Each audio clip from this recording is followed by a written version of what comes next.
Ready? Okay. All right. Good morning, everybody. Morning, Matt. Welcome and thank you for joining us today for Education Summit. My name is Matt Largent, President and CEO of Williamson, Inc.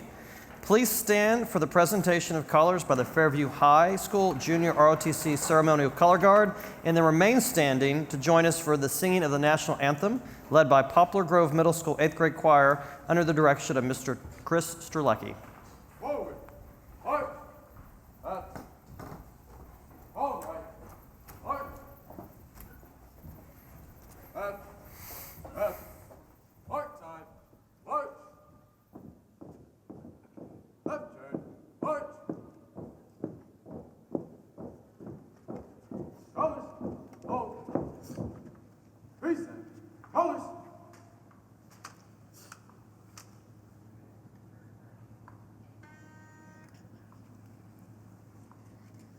Oh, say, can you see by the dawn's early light what so proudly we hailed at the twilight's last gleaming, whose broad stripes and bright stars through the perilous fight o'er the ramparts we watched were so gallantly streaming, and the rocket's red glare, the bombs bursting in air, gave proof through the night that our flag was still there.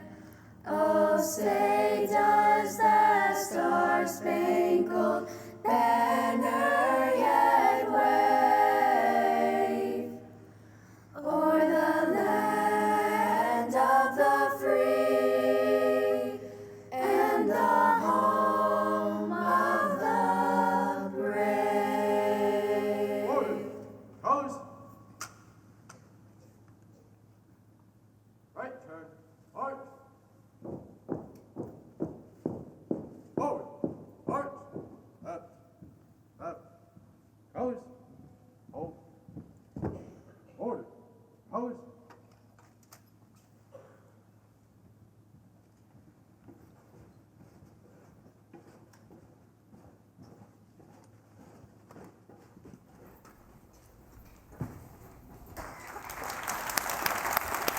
Great.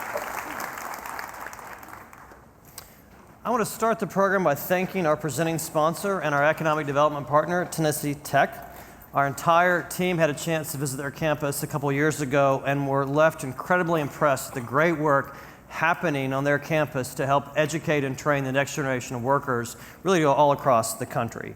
Tennessee Tech has a brief video to show, so at this time, please direct your attention to the video monitors, please.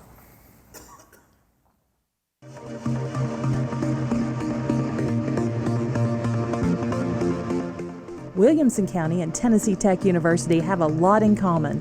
Our students are known to be bold, fearless, and confident, and that's what we hear about you, Williamson County. We are leaders in innovation and entrepreneurship education. We believe students can create jobs, not just interview for jobs. And the opportunity to innovate isn't bound by discipline. Here's just one example. It's our Innovation and Entrepreneurship Certificate. It's a program for innovation and entrepreneurship in every field of study. Students develop skills in problem solving, creativity, working with a team, and meeting needs in a competitive global marketplace. It's a tenacious, analytical approach to problem solving, and it's a mindset we share, and one that we want to share with students. Tennessee Tech is excited about the future of higher education in Tennessee. On our recent state tour, we visited some of your classrooms and talked with your teachers, guidance counselors, and principals. And we'll be coming back to learn more. Tech is Tennessee, and we are here to help Williamson County live wings up.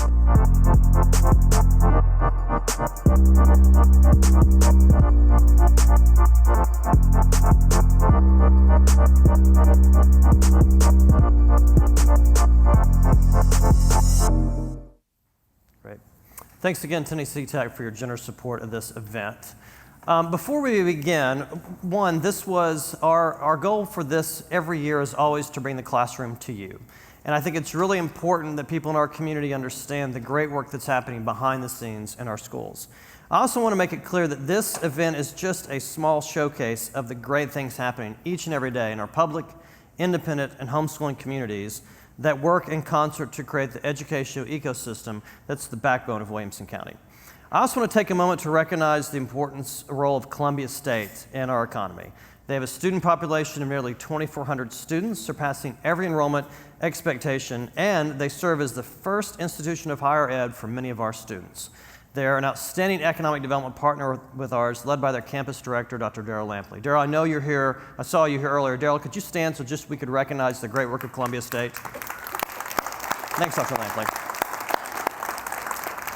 I'm sure you've noticed the children's books in each of your table this morning, along with the game from Cracker Barrel, if you've had a chance to play that. These were provided by the Imagination Library of Middle Tennessee, an incredible program managed by United Way. Children throughout Davidson, Sumner, and Williamson counties enrolled in Imagination Library receive one book each month delivered to their home from birth until age 5 at no cost to their families. Who participated in Imagination Library at one point? Yeah, that's great. That's great. Research continues to show that when parents have access to books in the home, they are 4 times more likely to read to their toddlers and preschoolers. We encourage you to take a look at the flyer on your table that goes into more detail about the great work the Imagination Library is doing in our community, and they're going to donate these books actually on the tables to a local elementary school after the event. Thanks again to all the sponsors that made it possible: Tennessee Tech, Fifth Third Bank, Brentwood Academy, Middle Tennessee Electric, Class 101, Vanderbilt University, Spring Tree Media Group, ORI, Train, United Way, and Imagination Library. Before we go into this first panel around entrepreneurship, I just want to briefly mention the importance of the school system in Williamson County's economy. You probably heard this 100 times from me, but I think it's important to continue to talk about how important a role they play in the economic health of Williamson County. Nearly every community across the country has an economic development asset. Memphis has an airport with world-class cargo facilities for FedEx. Savannah, Georgia has a deep water port for their cargo ships off the East Coast. And Oak Ridge has the world's fastest supercomputer for countless research companies. And we have our schools, which attract families, who attract companies, that create opportunity through providing careers, which creates prosperity for Williamson County residents. Think of it as the circle of life in Williamson County. You know, everyone thinks of Williamson County as the home for large corporate headquarters like Nissan and Tractor Supply Company and DaVita. And while that's true, there's also a thriving entrepreneur culture in Williamson County. Inc. 5000 every year has a list of the fastest growing private companies across the country. And in Tennessee, 25% of those companies are based in one county, and that's Williamson County. So with that in mind, we want to talk about what it takes to create the job creators of the future. So it's my pleasure to kick off the first part of today's program by introducing our panel, which will be Sherry Hammond with the Catalyst Network, Kari Miller, the Entrepreneurship and Innovation Center Director of Williamson County Schools, Hallie Hyder, Entrepreneur Leadership Program Director at BGA, and helping me moderate today's panel is the Tennessee Tech President, Dr. Phil Oldham. Welcome everybody to the stage. There we go. Okay, great. Oh, so we can probably move in here. Here, I'll do that. All right. So every few years, and several of you in this room have been on the trips that we take about 90 community leaders to a different city to learn from our peer regions on an event we call Williamson Forward. A few years ago, we took a trip to Denver and spent some time in one of their high schools. At the end of that trip, at the Denver airport, the idea of the EIC for Williamson County Schools was actually conceived through a conversation with the administration of the schools and business leaders. The EIC is Williamson County Schools' newest venture and has been operational just a few weeks. So Kari, you're the first director of the Entrepreneurship and Innovation Center. Tell us about the center, how it works, and what kind of classes are offered. Yes, wonderful. So thanks for having me today. So I'll tell you that, as Matt said, I'm just making sure this advances correctly. Sorry. Is it not going? There you go. Okay, there we go. The Entrepreneurship and Innovation Center, the EIC. So it's really a story that's a public partnership with the public-private partnership. I'm sorry, I'm still having problems with the button here. There we go. A public-private partnership, which is a really unique part of the story. And that's why I have Sherry Hammond with us here today, who represents the private side of this endeavor. So as Matt said, a few years ago, a group of people were in Denver looking at Williamson forward. What can we be doing for our future? And so these individuals and many others who aren't on this screen decided to form an organization called the EIC Catalyst Network, which is a school support organization, a 501c3, similar to a PTO, but really their goal is to support this EIC. So I'm going to show you a couple pictures here of the EIC. We are located at the former Columbia State Community Campus College building, and before that it was the Yates Vocational School there in Franklin. We're next to Franklin High School. We have a 10,000 square foot facility, which is a blessing for us to use. I want to thank the school board and the county commission for helping make this possible, because that they gave us this facility back so that we could make this happen. So if you've ever been to Columbia State or Yates, you would realize that it looked nothing like that picture on the screen right now until recently. So a big renovation has been done. Where you're seeing in that picture used to have auto repair and welding, and I'm talking way back in Yates Vocational. And now it's a place for students in our county to come and learn about entrepreneurship and innovation. We are open to all 10 of our high schools, and in fact, we have students from all 10 of our high schools at the EIC. They come throughout the day. So the model is they can start the day at their high school, one of their 10 high schools, come on over to the EIC, take a class in entrepreneurship, and head back to their high school. And that's really what happens throughout the day. They come and go. We do provide bus transportation in the middle of the day, which is a really nice convenience for the students as well.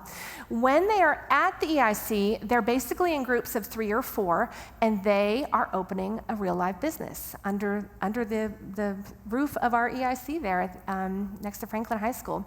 The businesses range from products to services, social entrepreneurship, so lots of our groups are doing nonprofit. We have technology groups, just doing great things. They've already, as Matt said, been underway for a few weeks, and some groups have pivoted a couple times. In the course of the year, there's 2 events that happen. In January, they can ask for some MVP funds. Once they've proven their minimum viable product, they can ask for up to $500 to help get their supplies for their prototypes or their domain name. And then at the end of the year, they can compete for larger sums of money that would allow them to come back the second year and continue that business. I should say, it's not a prerequisite. They don't have to have big funds of money to come back the second year. In fact, we want them to come back for 2 and 3 years, even 4 years at the EIC to complete and they don't have to do all 3, but to get a full breadth of the offerings. So one of the important parts, though, back to the public-private, is the fact that we do have private entities and private people working with the students every day. So in this picture, you might not be able to tell because our high school students are looking older and the mentors are looking younger and younger. But this is a mix.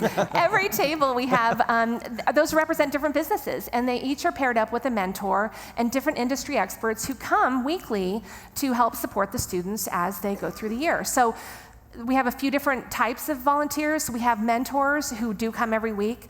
We have guest speakers. Almost half of our classes are taught by people in the industry, which is really wonderful. We've already had 4 guest speakers in just the 4 weeks that we've been operational. And we also have industry experts. So anyone in this room could be an industry expert. The time commitment's very minimal. It's basically you support the students when they need you. And so if you have a specialty, whatever it might be, or just a passion for helping the next generation of young adults, you could just come and help them at the EIC. So we've had a really wonderful beginning of our school year. We do have those classes. Like I said, EI1 is the one that most of the students are taking. Next year we'll have EI1, EI2, and we'll also have practicum, which allows students to continue working on their businesses that they have. That's where we stand right now. It's been really a great adventure so far. That's great. Thanks, Kari. And Sherry, to you, we know that the network and support systems surrounding an entrepreneur community is just as critical to the success of the entrepreneurs as the business idea they have. So if you look at the ecosystem of mentors, funders, coaches, researchers in Silicon Valley, you get what the model needs to be. So Sherry, the Catalyst Network was formed to be a support system for the EIC. Tell us about the Catalyst Network and how you plan to serve the needs of students and their ideas. Absolutely. Thank you, Matt. And so nice to be here with everyone today. Kari, thank you. You just did a great job of really explaining even some of the things that the Catalyst Network is doing. I happened to be sitting next to Dr. Looney when we were in Denver when this idea was birthed. So so privileged to be a part of this. The Catalyst Network was formed, as Kari said, as a school support organization, and to me it's really a B2B. It's really business to business, and I think that's the unique opportunity that we're giving to our business community in Williamson County and hopefully even beyond. But we were the ones that came together. It's hard to believe 2 years later since our trip, here we are, we've launched. Students are forming businesses. The Catalyst Network was formed really for a three-tiered approach. Number one is to get the word out, to make sure that we can get the word out so that we can engage the community. We are the ones that have formed the committees that have engaged all those volunteers. And as Kari and I were just chatting, we're up to about 100 volunteers. Extraordinary. So again, I want to reiterate that, go a little bit deeper. If you can be an industry expert, if you would like to teach a class with great curriculum that's already set out for you, if you want to be a one-on-one mentor, if you want to be part of our speaker series, if you want to be just a drop-in industry expert, all of that is available. All of that is needed on a sustaining basis. That's our second piece. And the third piece is to come alongside the generosity of the school board and the county commission for the building itself. We want to make sure this isn't just a good space, but it's an extraordinary space.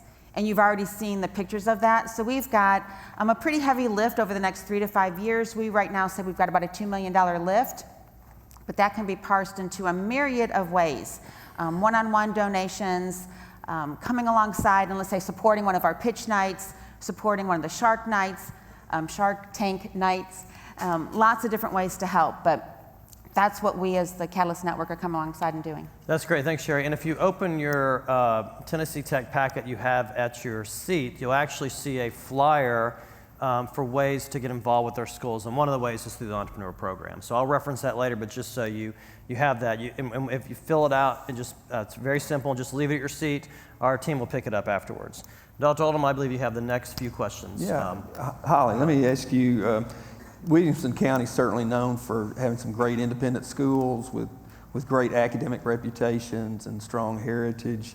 Can you talk about your entrepreneurial leadership program and what makes it special and how you work with your students? Absolutely. I think the thing that really makes both of our programs special is that we're creating the job creators of tomorrow. And 5 years ago, Will Kessler, our head of school, sat down and said, what's really going to be the differentiator for schools in the future? And it's entrepreneurship. It's being able to equip students to go out and create something that they're passionate about and create value for others as well as themselves. So I think the thing that really differentiates us is having a program wherein, our school, we're all about scaffolding. You don't teach a student to write a great paper in one semester, and you don't teach a student to become a great mathematician in one semester or a year. So we have a program that begins in 9th grade. We feel that it's very important for students to start early. Students, as you all will know, are great at doing this, awesome at doing this, not as good at having direct communication. And the current CEO of LinkedIn would agree. The #1 skill that is most desired but most underrepresented in the workplace is our soft skills, being able to communicate. So we start students off in the 9th grade with a speech class. They can then take electives ranging from business communication, where they learn to put together a resume, they create their LinkedIn profile, they can take microeconomics, macroeconomics, they can take managerial finance, intro to entrepreneurship, history of entrepreneurship. So you can see the theme here, and then they come into my class as a senior where they have practical hands-on application. We're all about inquiry-based learning at Battleground Academy, and entrepreneurship is one way that we can do that in spades. So it's a scaffolding program. We start them in 9th grade. We are actually the only school in the country to have a true 9th through 12th entrepreneurship track. So that's a little bit about our program. That's tremendous, and it's nice to hear that that's going on at the high school level, because we're doing a lot of that at the college level as well, and the better that they are prepared to enter that environment, that's wonderful. And this is really for both you, Holly, and Kari. This seems unique in the school space, both independent schools and public schools around the country. How unique is that? Are there other schools around the country doing this, or are you guys really standing out? You go first. There's certainly other schools that have an entrepreneurship class or marketing class, and I think Kari will back that up. But really what I think we're collectively trying to do is create more of an infrastructure where students will have more than a semester or a year of programming. So that's really, I think, what differentiates us from other schools, both private and public alike. Yes. And I would say, I would completely reiterate that. All of our high schools do have business and marketing classes. What makes this unusual is that students are leaving their high school, coming to a place that feels like the real world. It feels very relevant. It feels, you can tell how beautiful it looks. It feels very inspiring, like an incubator space would be. I do think the other unusual part is that students are opening real businesses. These aren't simulations. These aren't, something you're studying in a textbook. Oh, let's study a famous entrepreneur. They're actually learning about entrepreneurship and innovation by doing it, which is really remarkable. Our students have really been enjoying the process so far, and I think that I have not found another program that's exactly like this, I'll be honest, but we're really proud of what we're doing. Great, that's great. Yep. Kari, you had a chance to speak to our board of directors last week, you and Hallie together, and you said something I thought was really interesting. You talked about the way that this, just in the few weeks it's operated, has really sparked academic interest in students who maybe haven't been as interested before. Yes. Can you talk a little bit about that? Yes. Maybe some specific examples of what you've seen since it's been in operation. Again, it's easy to look at that PowerPoint and think it's been up for years. It's only 4 weeks. Right. But I'd love for you to talk about that. That was really interesting to me. Yes. So the students who have come to us again from the 10 high schools, the most remarkable fact is that 90% of those kids have never taken a business or marketing class at all in their life. This is their first time. So to me, we're really growing entrepreneurship. We're not taking from the schools, from the 10 high schools, we're really making it just more on everyone's radar. The other interesting thing about the students who are coming to us is so their backgrounds have been in a variety of things. They've had an AP track, because you have pathways in high school. You have to have 3 years in something, so it's maybe an AP path of fine arts, cosmetology, whatever they've been doing. They see the value in entrepreneurship and see how what they are passionate about can apply. And it's true, all of us, everyone really can apply to entrepreneurship. The students who applied also, while we do have some that were definitely high flyers at their high school, like they're straight A's and they're on every club and every team that they could be on, we have quite a few that really have not been as engaged in high school as others, honestly. High school hasn't felt relevant. It hasn't felt like it really matters to them or resonates with them, and they don't really see themselves applying what they're learning in their high schools. And so for the first time, they're in a place that feels empowering to them.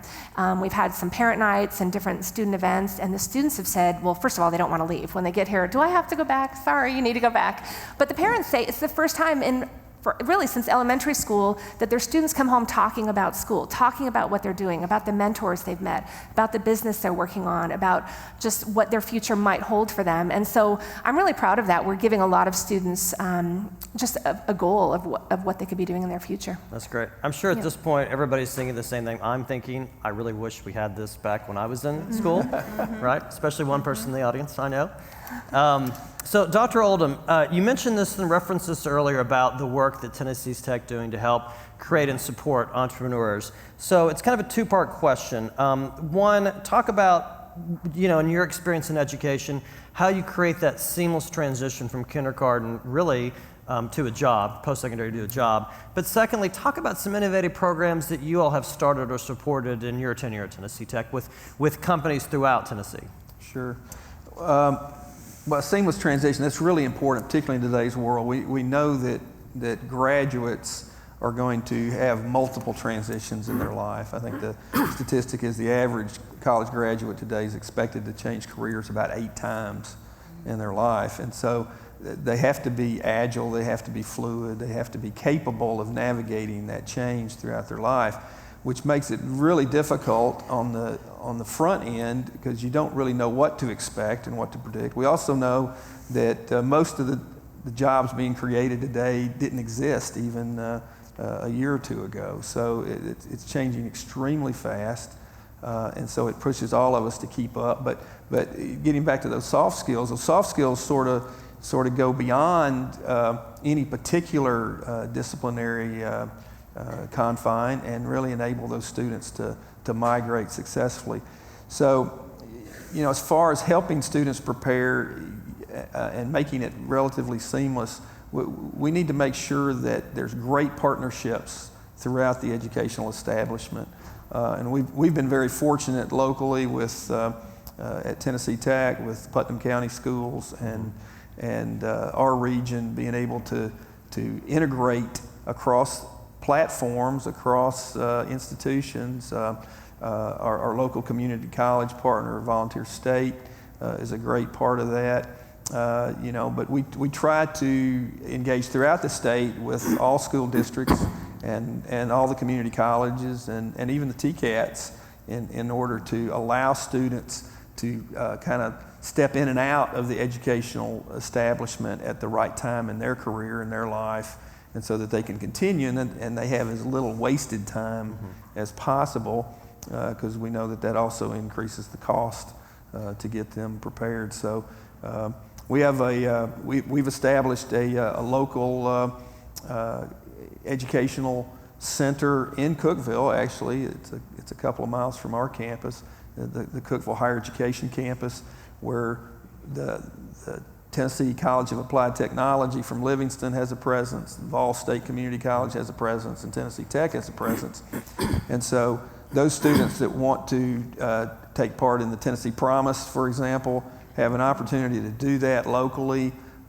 They can fairly seamlessly then move on to Tennessee Tech if they so choose, or whatever the case may be. Actually, in Cookeville right now, you can actually stay in one community and go all the way from pre-K to PhD, which is an interesting set of platforms. And it's not one institution; it's a multitude of institutions working together. Yeah. So that works really well. Now, in terms of economic development, we've been really blessed and successful being able to take those kind of partnerships that also obviously extend to Chambers of Commerce, the State Economic and Community Development Agency, TVA, local civic leaders with the city and the county, to be able to leverage those assets, because employers are looking for talent. Every community has land for the most part, and they all have tax incentives or other financial incentives, but the real differentiator is an educated talent pool that they want to access. And so one that we've worked with fairly recently, pretty successfully, is a company called SAIC. It's a large national high-tech company, mostly software and computer services, about 15,000 employees nationwide. But they located to Cookeville. We helped recruit them to town. Actually, the university is their landlord in this case. So we had some facilities that they could that fitted their purpose, and so we were able to work that arrangement for them. They hire a lot of Tennessee Tech graduates. They also hire a lot of student interns. So they get an opportunity to sort of review talent early in the process. And we're seeing more and more companies wanting to either locate near campus or on campus, for that matter, because it's the access to talent that is so critical for them, and that partnership is going well. It's not only helping them, it's helping us, because their influence on us helps us develop our curriculum so that we're better preparing students for that kind of environment, and all the work that we do on campus with student innovation and entrepreneurship plays to their strength as well. So it's a great relationship. Well, and you mentioned talent being so important. There's a great article I think posted this week from Business Williamson, and it's really about how the Williamson County economy has changed in the last decade. And it was that flip when companies prioritized talent above real estate. So before it was real estate drove decisions, cost, land. Now it's talent driving decisions. And I think because of the work generations ago in Williamson County of making this the best public school system in the country, that put us a step ahead when that change happened. So that's great to hear about how your partnerships, and just so this room knows too, Tennessee Tech may be in Cookeville, but it's an economic development partner of ours. I mean, you'd be surprised how involved they are in the projects we're recruiting companies to Middle Tennessee and Williamson County. So, Dr. Oldham, I appreciate that. Well, we have a lot of Williamson County students come to Tennessee Tech, and hopefully they come back here and continue to contribute to this local economy and leadership in this area. Right. Yeah. Sherry, I know, again, we sort of forget this has only been up for 4 weeks, the IC, Tell me about the feedback you've got from volunteers and mentors just in the 4 weeks, those who have participated directly with the students. And Matt, it's really been extraordinary. And again, because this is new and cutting edge, and we've been able to engage folks that don't normally, let's say, volunteer with the schools, right? A lot of us are parents, and so you volunteer that way. But this has given a big piece of our community. I believe the stat that I heard you share last week, Matt, that even of chamber membership is at 90%. 1 to 10 employees. Yep. Is 10 or under employees. That's extraordinary. That again proves out that our Williamson County community has such a high percentage of entrepreneurs, right? So that's a lot of the folks that we've been able to engage.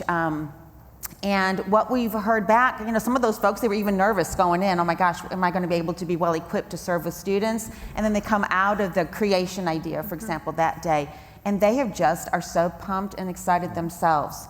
So to me, I feel like I'm just on this bandwagon to our business community.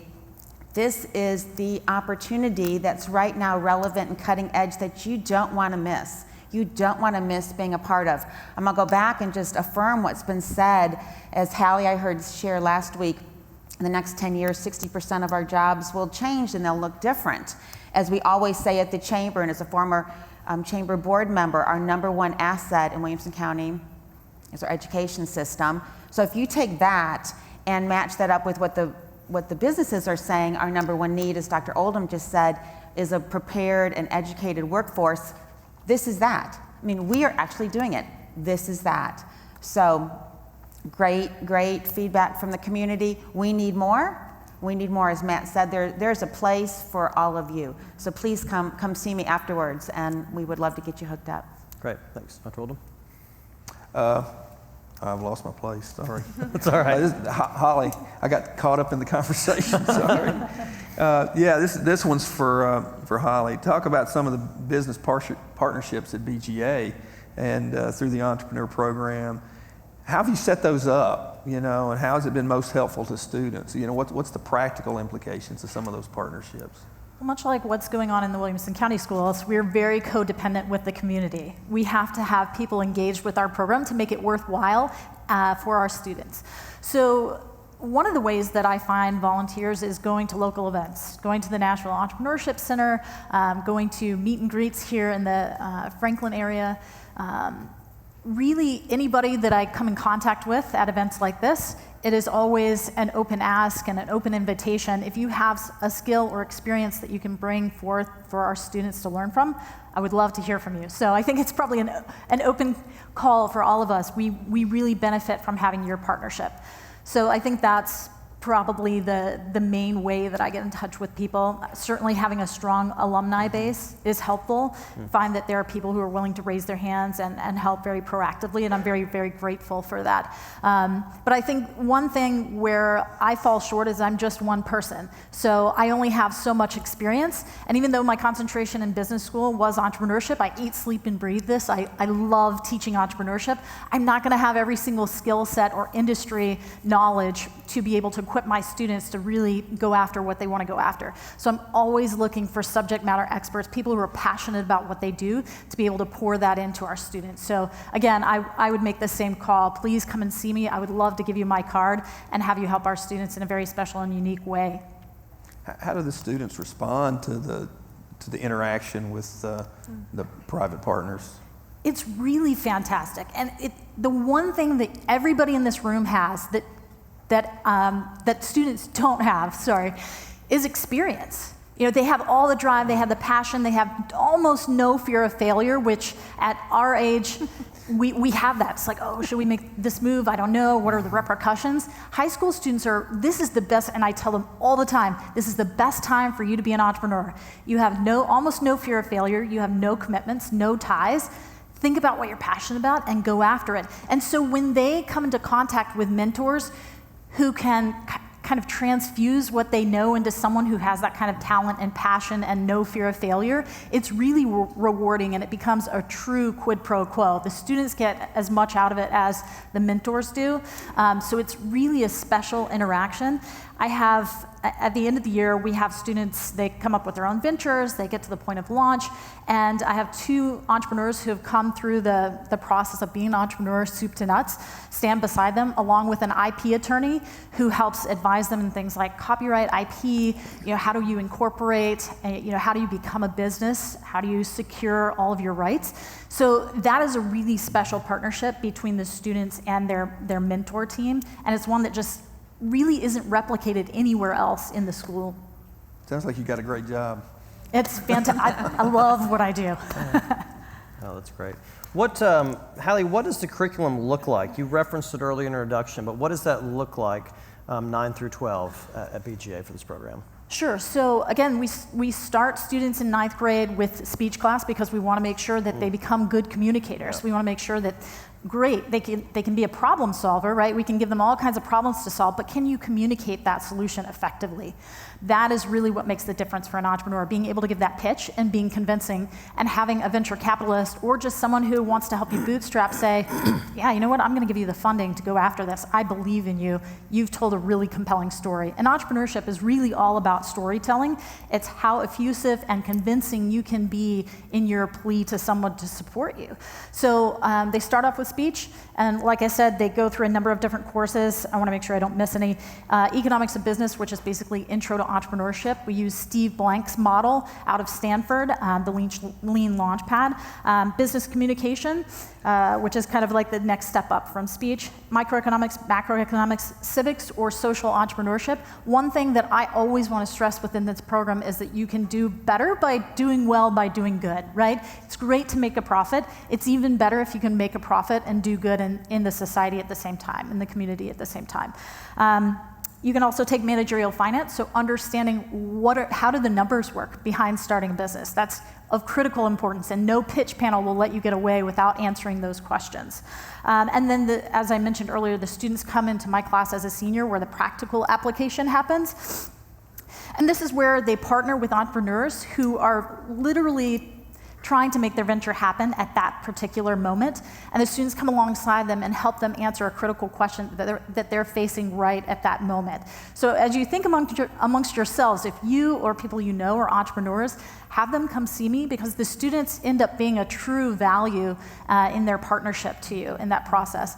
Basically, to a person, every entrepreneur has said, yeah, this is my 1%, I'm gonna give back, I'm doing good, and they exit saying, I'm going to copyright this term that the students came up with. Like, this is great. And you know what? They came up with this gamification process that I'm absolutely going to incorporate. They gave me something that I would have probably had to pay a consulting firm a couple grand to get. So that's really the difference in the program and the outlay of freshman year to senior year. It's amazing the products and services these students come up with at this age. Every so often, we'll help Centennial High with a business idea competition. And it was several years ago, one student group had the idea for a pill that you took that would actually be an alarm clock for you. And it was, and about a year later, I saw a commercial resume online about that very product. So I don't know if they stole that person's idea or not, but all that to say, the students are coming up with some incredibly viable businesses at the public and independent school level. Kari, talk about the goals for the students at the EIC, and also just logistically for people in this room, how do students apply to be a part of the EIC? Wonderful. Yeah. So we have quite a few goals, actually. For the students that we have right now in the next couple of years, I just really want to provide a fantastic program for them. Again, even 10th graders can be starting businesses at the EIC, and so if you remember 10th graders, that's pretty young, but providing them the tools that they need. We do have the soft skills, professionalism, rubrics, ways to help them, and they're really growing. They're feeling so much more proud of themselves about their ability to have that eye-to-eye contact and hold these conversations.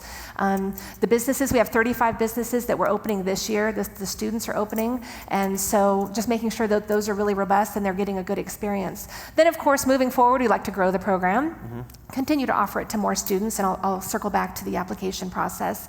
And then long term, kind of what you were talking about, is having these students return, keep in touch with their mentors, keep in touch with their industry experts, keep in touch with the EIC, come back and, whether it's summer internships or coming back to raise your family in this area and giving back to our community that's given so much to you. So those are kind of our goals. As far as the application process goes, students apply and they fill out a couple essay questions. I do interview them just to understand their commitment level. If you're credit deficient, this probably isn't the place for you. You need to be focused on getting yourself graduated. But do some teacher recommendations.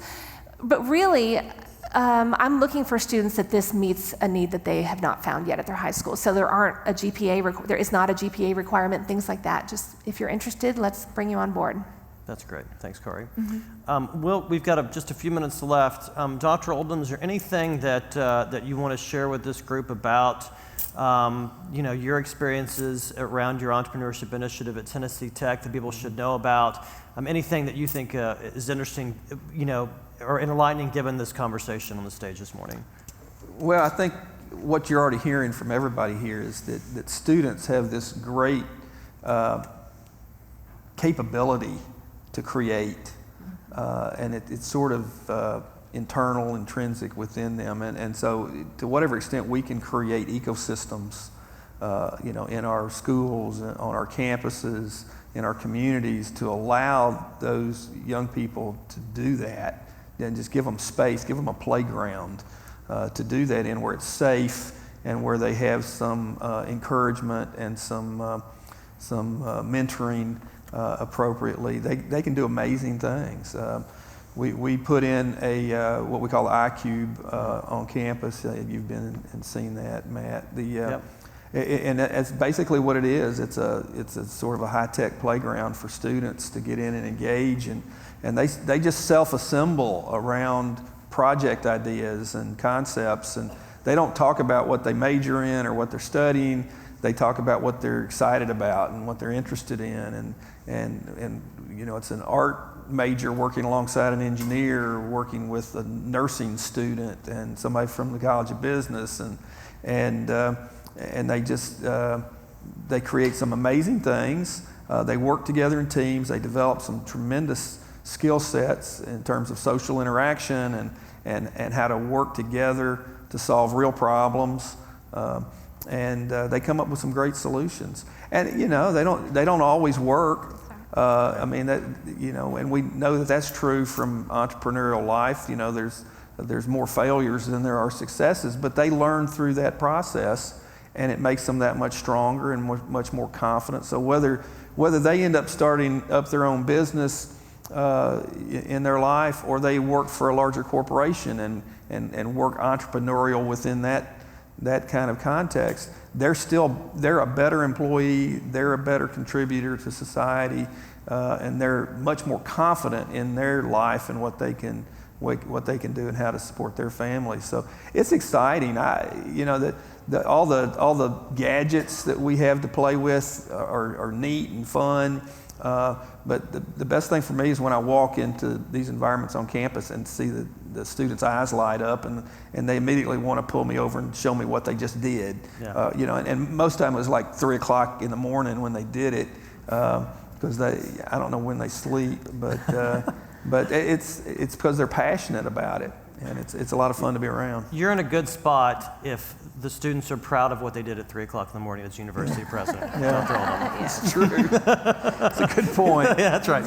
Yes. And actually, your thought, you jogged my memory. So these gadgets and things that students are using, while we're not open till 3 in the morning, we're open till 7 p.m. Right. And so after school, students are able to come to the EIC. We do have a fabrication lab with 3D printers and laser cutters and bandsaws and all sorts of equipment that the students can use to work on prototypes. Starting in October, we'll be launching our district-wide after-school programming, where students from all of our high schools can come learn how to do these things. We have a computer science teacher who'll be teaching coding and app design and web design. So thought of that. Yeah. And we might get some 3 in the morning ones too. Who knows? That's great. Well, good. Well, let's thank you for the panelists today, Dr. Oldham, Sherry, Kari, Hallie, for being a part of this. I greatly appreciate it. Big hand for our panel today. Thank you. Thank you. Thank you. We're going to take about a 15-minute break. During that time, make sure you look at the different exhibits that are here, the companies and schools that have exhibited. We'll be back in 15 minutes, and we'll get to hear from people from different parts of the community about what we're doing to train people for around STEM careers in particular. So join us in 15 minutes. Back on stage. Thanks. Thank you. So during panel one, we learned about the great job that's happening in our public and independent schools to create the next generation of entrepreneurs. During this panel, we're going to discuss how our schools are preparing our students for the 21st century economy. Creating relevancy for students continues to be a priority for our school systems in Williamson County. We know the more real-world experience our students get, the better positioned they are for jobs and careers. So joining me for today's panel are Chris Allen, the Technology and Robotics Program Director with Brentwood Academy, Missy Pileski, Technology Coach with Williamson County Schools, Brent Green, Coding, Autonomous Vehicle, and Computer Science Teacher with Williamson County Schools, Patty Littlejohn, the STEM Teacher and Tech Fit Coach with Franklin Special School District. Helping me moderate is my friend Dave Allen from the Williamson County Schools Superintendent's Cabinet. So thank you all for being here today. We appreciate this. This is going to be a very, there's going to be a lot going on here for this panel. We've already sort of mentioned that to panelists. So, but I think it's going to be a great chance for you to see firsthand what's actually happening, what our students are learning in our classes. So Brent, I'm going to go to you. One of my favorite partnerships with Williamson County Schools is through the Autonomous Vehicle Program. I mean, I don't know any other school, public school in the country that has a program like this. This now operates in 3 of our high schools and was actually started with a partnership with MIT. So talk about the program, Brent, and how it's really evolved over the last few years. Well, I had this idea back in 2016, and Dave was my director at the time, and he asked for any new ideas, any innovative ideas. How can we make CTE and education more relevant, more exciting? And I just sent him an email and said, hey, what about autonomous vehicles? I've looked into it. He wrote me back and said, that's great. And then I started doing some homework on it and pitching him some ideas. He came back to me and said, have you checked out MIT, and sent me a link. And I looked at that and I said, well, we need to go talk to them. And so we took a trip to MIT and I talked with them about what they were doing, and they had some good ideas. They had a good, what they called turnkey curriculum, and then I brought it back, looked through it, didn't think it was really, strong enough for our students. I wanted to really challenge. So just to be clear, the MIT curriculum was not strong enough for Williamson County School students. I want everybody to know that, especially the media here is right. Continue. I didn't think it was, because they gave the students too much. They just really wanted them to focus on, here's a car, write this script, write that script, and whoa, it drives. And I just that's not how you do autonomous vehicles. That's not how you learn, is to have everything done for you. So I stripped it down, rewrote it, and just handed it to the kids the following year and said, this is what I want. I showed them a video, I showed them the car I built, and I was like, this is what I want at the end of the year. I took all that away, I gave them some broken code and the idea, and I said, go. And they didn't surprise me, they fulfilled my everything, but then took it beyond it. They got 2 cars driving the first year, they got more driving the second year. It's now in its 3rd year, and it's just blowing me away, everybody away, and it's really surprising the kids and their parents of what these students are actually capable of. That's great, thanks. And we'll revisit this as we go through the panel. Thanks for that, I appreciate it, Brent. Chris, so Brentwood Academy Middle School recently won the VEX Robotics World Excellence Award, and if anybody's been to the table, you brought the banners to prove it, which I thought was great when I saw it set up yesterday. So talk about so tell us about the robotics program at BA, and what does this award mean or signify? So the robotics program at BA started back in 2013 out of an AP Physics class. Our AP Physics teacher, Wendy Stallings, is actually the person that started it. They purchased a VEX Robotics kit at that time, and the students built it over Christmas break. It was after Christmas break that they actually learned, hey, there's a competition for this thing. So not only were they exposed to robotics in the classroom, but there was an additional motivation for them to pursue robotics and STEM activities in a competitive way. So the students at that time went on to the state championship won the Tennessee State Championship that year, went on to the World Championship their first year, which blew the whole school away. They actually came back to school after that year, and robotics just completely exploded. And that's when I actually came into the scene at BA. I've been the technology director for several years, and based on my computer science background, Wendy Stallings actually asked me, hey, is this something you wanted to do? And I kind of laughed at it. I said, you know what? What is this thing, like, to have robotics in a school, like, as a competition thing? Is robotics a sport? So I kind of laughed at it and then got into it in the first season of robotics and competing, and just really fell in love with it, working with the students one-on-one. We have students from grades 6 through 12, girls and boys, doing robotics at BA. It's really ingrained in our culture, so much that when we send our teams to the World Championships, we actually have robotics pep rallies for that. So imagine that, right? Yeah. So this is like the future of robotics, and to me, that's really the heart of STEM in a school, because what robotics is doing is it's motivating the students to really want to learn a lot of the key skills that they take on when they go on into college and their careers. So communicating, the engineering design process, working in teams, driving robots, building robots. I mean, these are all things that are really critical elements. So we've been competing at the World Championship every single year since 2013. We've sent multiple teams every single year. And this year, 2019, at the World Championship, our middle school team, 9364X, actually won the Excellence Award in the entire world. How many teams is that competing against? That's over 20,000 teams. Wow. So to me, I was completely blown away by that. That's great. And these students really latched on to all of these skills that I was telling you about. And that's really what they're judged on.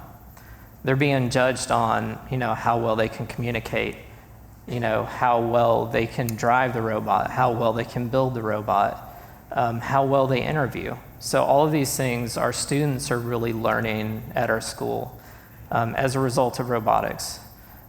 So to me, that is the future of education. Of course, robotics are going to be the thing that we see mostly in a lot of industries, and a lot of jobs are being replaced by robots. So for our students to be actively building and creating, eventually someday, they may be the ones maintaining these robots. The robot next to me is actually one of the robots that competed in the World Championship 2 years ago. So, and that was one of our middle school teams built that. So our students spend a lot of time every year, thousands of hours working and building these robots. That's great. And I'd love to hear a pep rally for robotics competition. That's amazing. How many schools have an autonomous vehicle program? How many schools have a pep rally for robotics? That speaks a lot to the educational culture in Williamson County.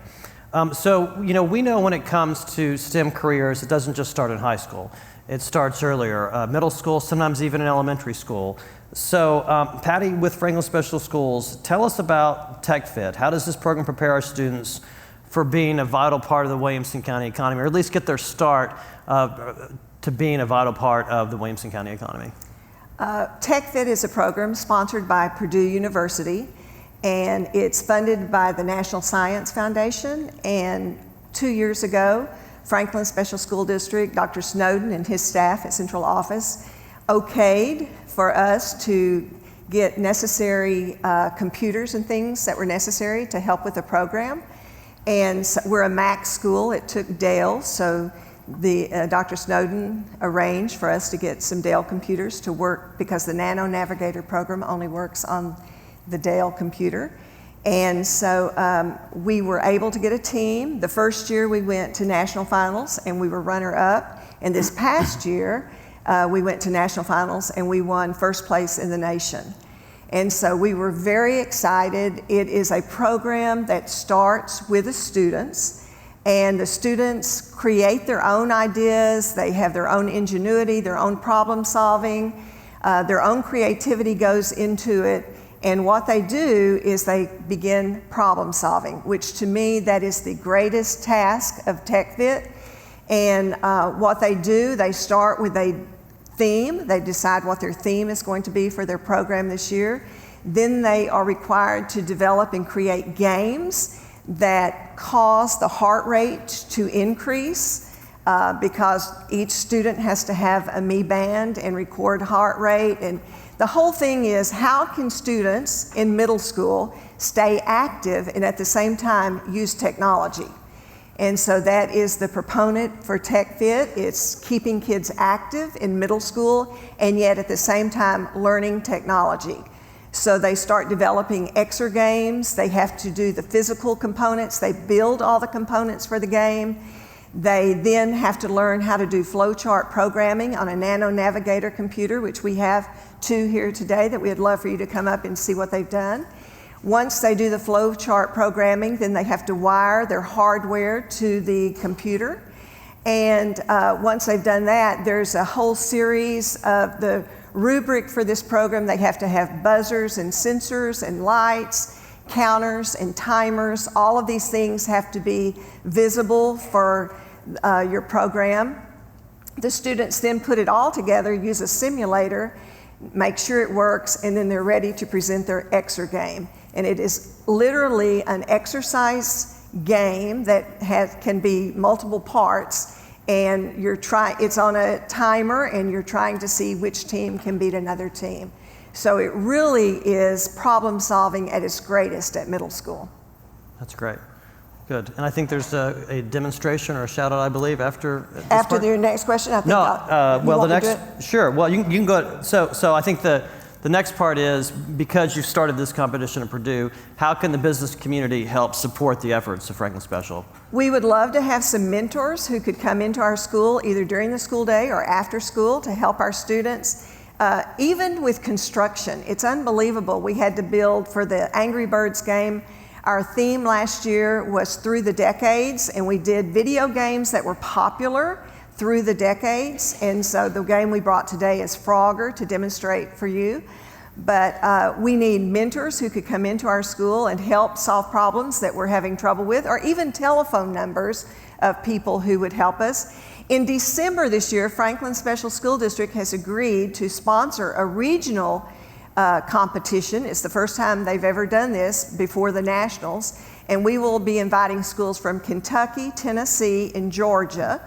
And we need judges to come who are impartial and who would go by a rubric that TechFit has set up and judge which team has accomplished the greatest things from the rubric. So we would love to have that. And of course, last but not least, it takes funding.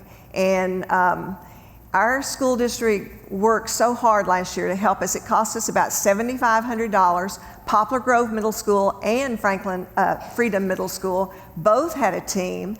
And so it was double whammy for our school district, but they came forth and helped us, and local businesses helped us secure a lot of funds to go to nationals. It cost us about $7,500 a piece. So that's what we would appreciate this year, if you can in any way help financially, but also as a mentor or problem solver. Right, and just as a reminder, and that Tennessee Tech packet is the way to jump in and be involved and engage in our school systems. So I would like to introduce, we have 2 little small exergames that we would like to show you really quickly. So if our other, Elisa Boffman, if she is also a co-teacher and coach with me, and we have Reese Ammon, who's from Centennial High School, and she was on our championship team last year. And then we have Cy Langford, who's our present day student, and they're going to show you our game. Then we have Deborah Schuler, who is with Poplar Grove, and then her 2 students are Blake Green and Caleb Martin. So we'll start now. So I'm Reese, and I was one of the programmers of our Nano Navigator program, which is a flow chart. And so the player has their frog suit on, and they'll jump through traffic and then onto the lily pads, and they go over the logs. And up here we have a tree, which when they jump 3 times, we programmed it so that it will set off a capacitive sensor and a light will go off showing that the players jumped 3 times. And so.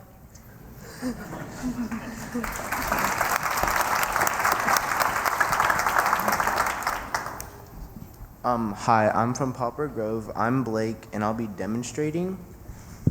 And I'm And I'm Caleb. I will be explaining what Blake is doing here. So we simplified last year's escape room to demonstrate what an extra game might look like. The theme of last year's extra game is escape room. The 2 blocks represent portions of the room that has to be completed in order to escape. Kids play on teams of 5. The first section requires each team player to throw a ball into the box with 3 different outputs. As one team player threw a ball into the box, the others complete an exercise such as sit-ups or jumping jacks.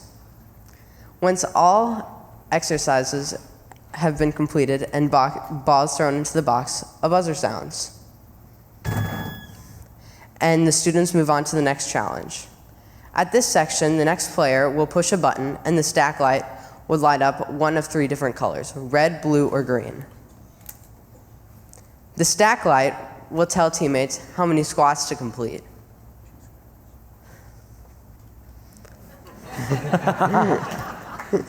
The extra game senses the squats and a light turns on for each of them.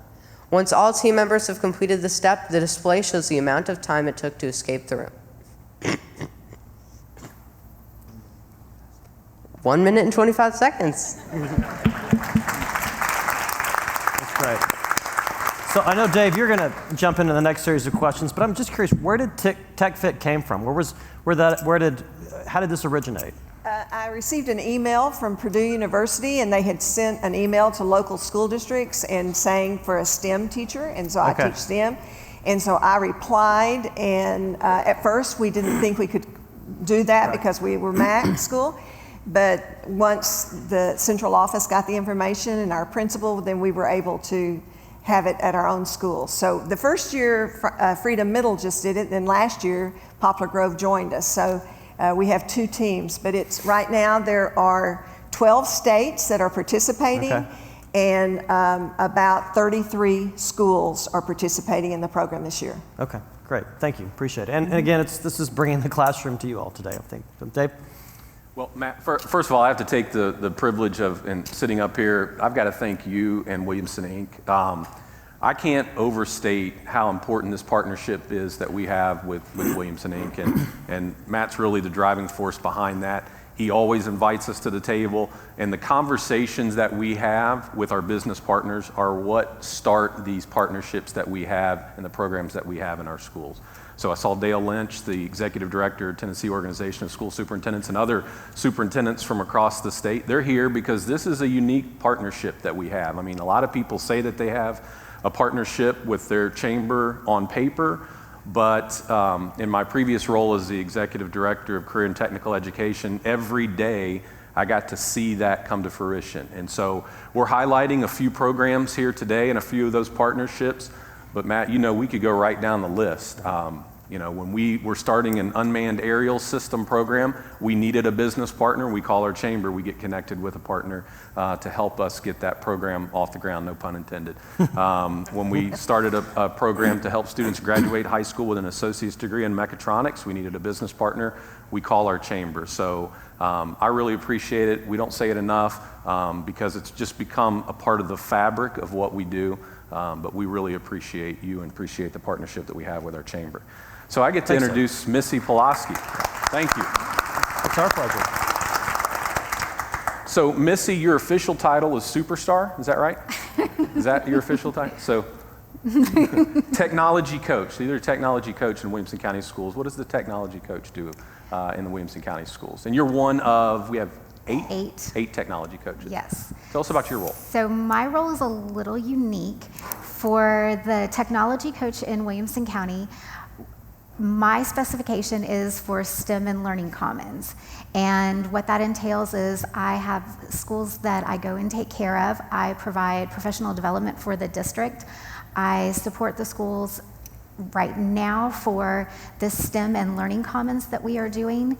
About 2 years ago, I helped put together a pilot program that was going to help implement the STEM and Learning Commons. So our Learning Commons is taking our library and turning that into something more than just our library.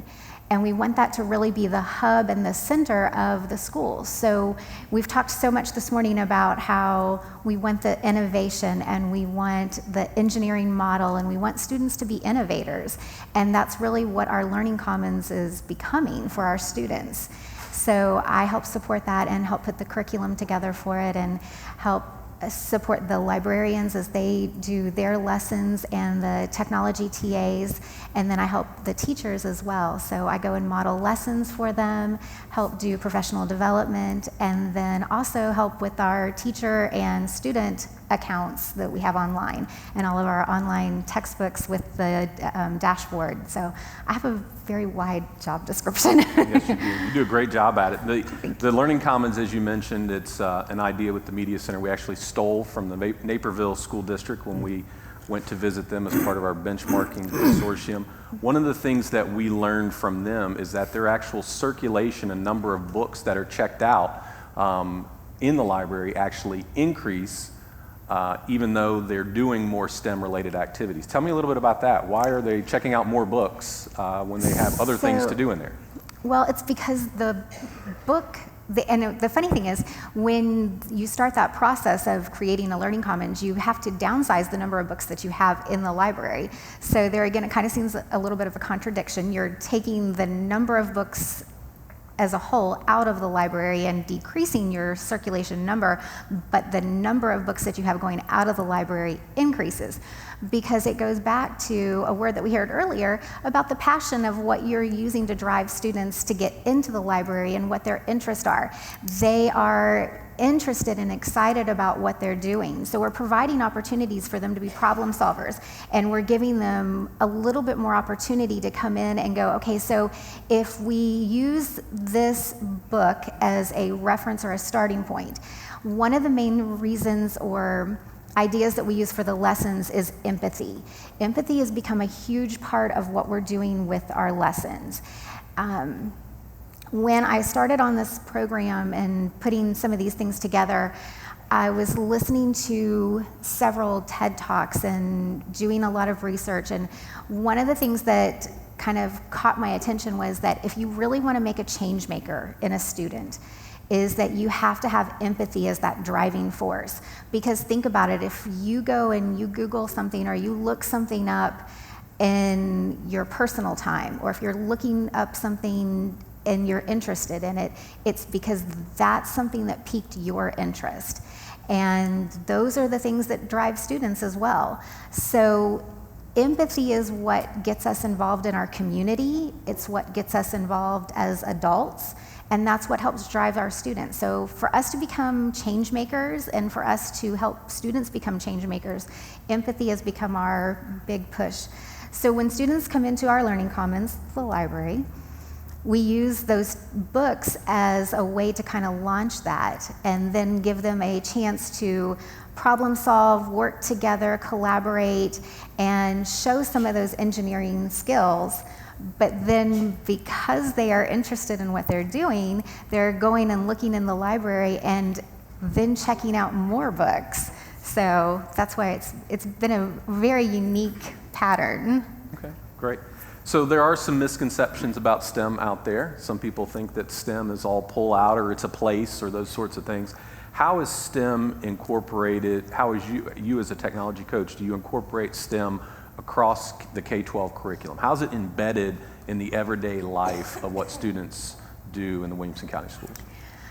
So going back to when we kind of started looking at where this all began, the really big picture of it was we were looking at elementary students and where do we fit in as elementary? We talked about high school and what happens when they graduate, middle school and what they're doing to help build to get them ready for high school. You mentioned the mechatronics program. My son is in the mechatronics program, so I knew what he was doing. Is he going to graduate with an associate's degree? He is, and he is so excited. And he loves it. But that started in the middle school because he got it into their TSA program and was going to state competitions and doing robotics. So backtracking to what I do as a tech coach and working with elementary schools, we kind of looked at it was like, okay, so where do we fall in this line? And what are we doing for our students in this community? So if you look at that big piece, and we were looking at kind of our numbers, the other piece of that was where was that female population being represented? So there were several components to this puzzle, and we thought if we're looking at coding and computational thinking and what we have available for our elementary students, this was a great opportunity to introduce that engineering model and get them collaborating and problem solving where it just became a natural part of the fabric of their everyday thinking.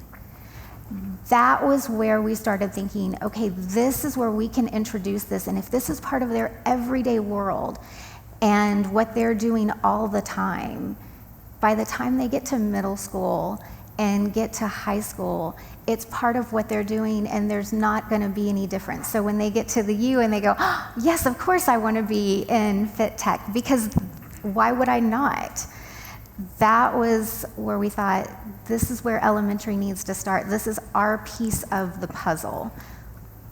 So when I was in my CTE role, one of the goals that we had every year was to increase our number of females in STEM-related careers and STEM-related programs of study.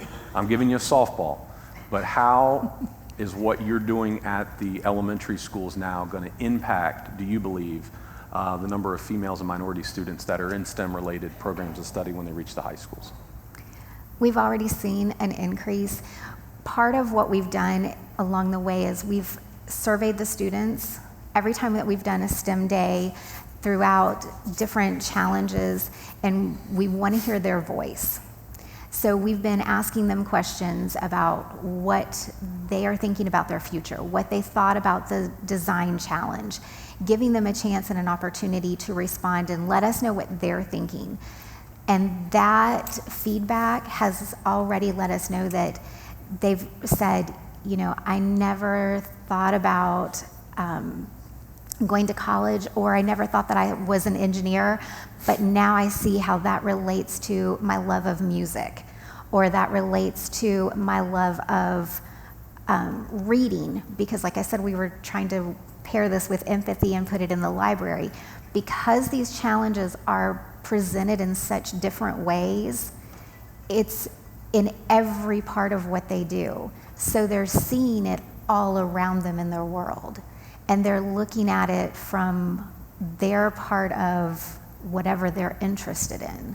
So it's not just this, oh, I went to a STEM class, or I went to a computer class. It's every part of their day. Teachers are doing it in part of their lessons in preparation for some of our other activities. So when you're presented with a design challenge, it's just an everyday experience. It's problem solving, it's communicating, it's collaborating with your partner, and it's in every part of what they're interested in. So that's what holds their attention, and that's what they said. Some of my favorite quotes from students are, it's like, I'm so glad that my teacher is not underestimating that I wanted a challenge. I'm so glad that they knew that I liked that I failed, because then I got to go back and we figured out why I failed, and we fixed that. So those are the things that get me excited. Matt, could I ask her one more? One more. Yes, one more. One more. We have 12 minutes I left. could go on all day. 12 minutes left. I could go on all day. 12 minutes left. So we actually talk about workforce development at the elementary school. How does your position, how does STEM relate to Williamson County and workforce development? So what we're doing at the elementary level, I mentioned earlier, our students are problem solving and doing so much of innovating thinking and trying to think outside of the box and be problem solvers. One of the things that we really try to motivate them to do is talk about how that failure leads to success, and that failure will lead to other questions and more problem solving and collaboration. The other thing that we have talked about as educators and as adults and as leaders is that we are really preparing them for jobs in a world that has yet to be imagined. Their jobs are not created yet. And that's one of the things that we love. We're not teaching them one specific coding program or one specific type of document kind of piece. It's really about how do you work within this technology world. And if you can work in this system, then you can apply that in a different area, so that they're seeing how all of these skills can be transferred in different ways. So as they get older, they're going to be able to apply those skills to whatever they can create. So first I want to say, again, thanks Dave for your kind words about the organization. And you mentioned a program specifically around unmanned aerial vehicles. I want to recognize someone on our team who's head of our workforce development efforts and really is the point person for schools. Nick Binnicker, I know you're here somewhere. Where's Nick? Nick, stand up and wave your hand. Please, everybody, a round of applause for Nick and the great work he does with the schools. He's the point person on it. Brent, a number of our staff have had a chance to actually go to your school, your classroom a couple times, and we're just struck by what people in this room would look at as a different way that you teach. That's a compliment, as a resource for those students. And I love what you said in your intro about MIT. That's fantastic. It's not how you learn, right?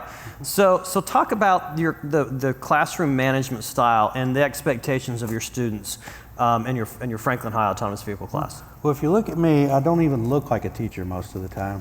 I mean, I'm up here on stage in tennis shoes. And I do that really to make a point here, but when you come into my classroom, the kids hit the ground running. I don't sit there and I don't lecture 1, 2, 3, 4 days a week. At most, and I've told everybody that comes into my room, at most I lecture 15 minutes out of the entire week. If you're lucky, you get that much lecture. But what I do is I present the kids with a problem. I sometimes give them a backstory of where this problem came from or what it could relate to, but most of the time I say, here's a problem, this is what I want, go. And sometimes I'll put them on teams, sometimes I'll let them make their own teams, but what I do with that is I want them to get used to being in the real world. You've got all these resources around you. There's not just one person in the room that you go to for every single problem you have. And so I want them to realize that I don't take the technology away. And matter of fact, I encourage them, use all of your tools. Ask people around you, ask your team, ask other teams. Reach out. I've actually had students that'll go and call other people out in the world, so to speak, like, how do you handle this? How do you do that? And then on top of that, anything they do, they have to present, not just to me, but to everybody else. And if someone comes into my room, people that have been in my room will tell you, they have to talk to the students, not to me. The students know about the problems, the students know what they're doing. They need to learn how to talk about that, how to socialize, get those soft skills going.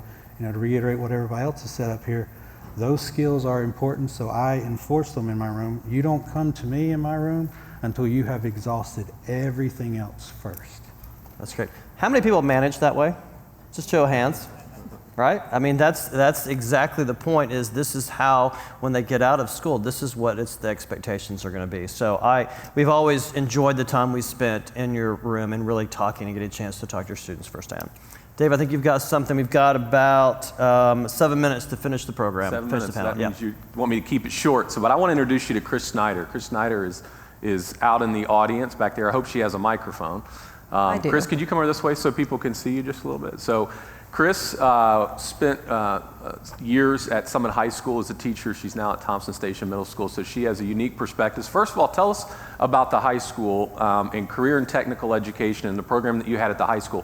What looks different about a career and technical education course at the high school than a traditional, if you will, math or English course at the high school? So all of our CTE courses, no matter what we were teaching, we are taking the math and we're having the kids apply it. I wasn't an English teacher, but I required my kids to write technically, and we talked about why it was so important. Any of our CTE classes in Williamson County, we take what every other teacher in the building is doing and we reinforce it. And then on top of that, we give them those real world skills. When we're talking through the real world skills, I keep hearing soft skills and how important that is. All of our CTE kids, like Brent was saying, they can stand up and have a face-to-face conversation with an adult, and you'd be blown away by the amount of information they know. Now, they all know more than us, right, the kids? So I think that's the biggest part, is that the CTE students are able to get skills and they do stuff. We have kids in our civil engineering group that are learning to survey, that are sophomores and juniors. Some of them don't learn to survey until they're like juniors in college. So we're teaching them to use the tools, use the materials, and then take all the other courses and apply that information. So they finally like math, and they finally like all the other subjects because of what we're teaching them.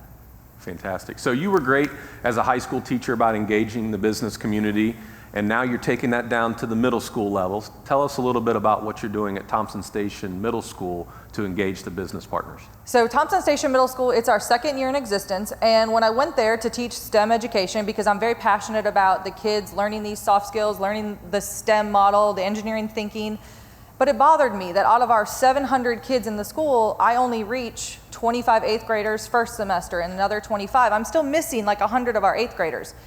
So the way that our schedule is built is we have a 45-minute period during every single school day called Express. And our students on Monday get to go to their home-based teacher and sign up for their Express sessions. So we as teachers are in charge of creating these Express sessions. So my idea for Express sessions is I'm starting Thunder Talks. So Thunder Talks is modeled after TED Talks, and this is where I have a hard ask for you.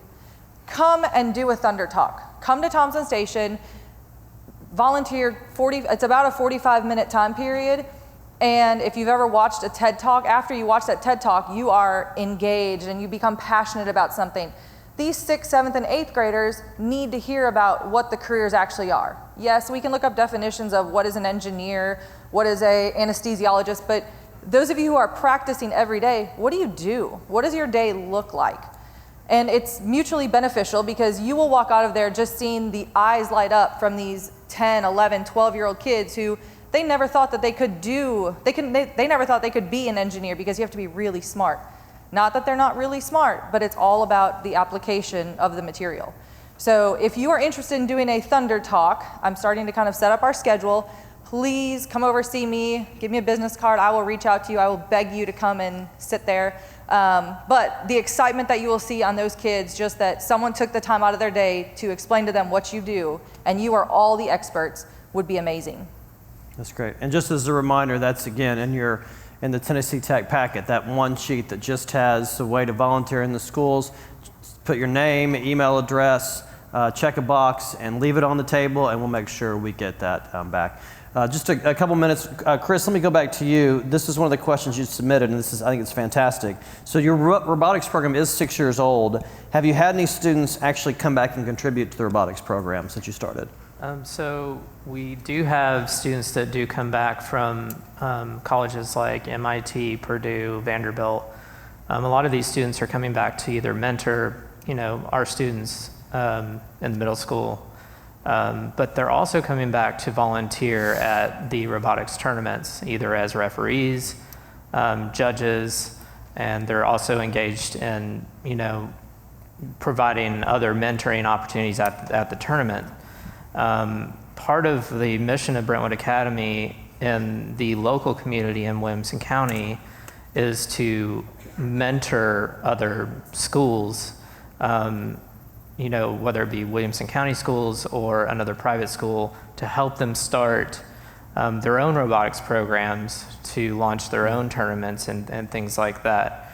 So the more tournaments that we're starting in the community provides more opportunities for students, graduates, to come back to their home schools and to be volunteers.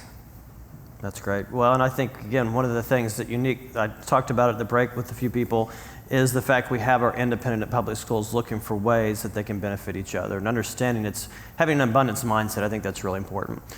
So we'll close, Brent, with you. Talk about the next iteration of Autonomous Vehicle Program 2.0. What does that look like in your estimation?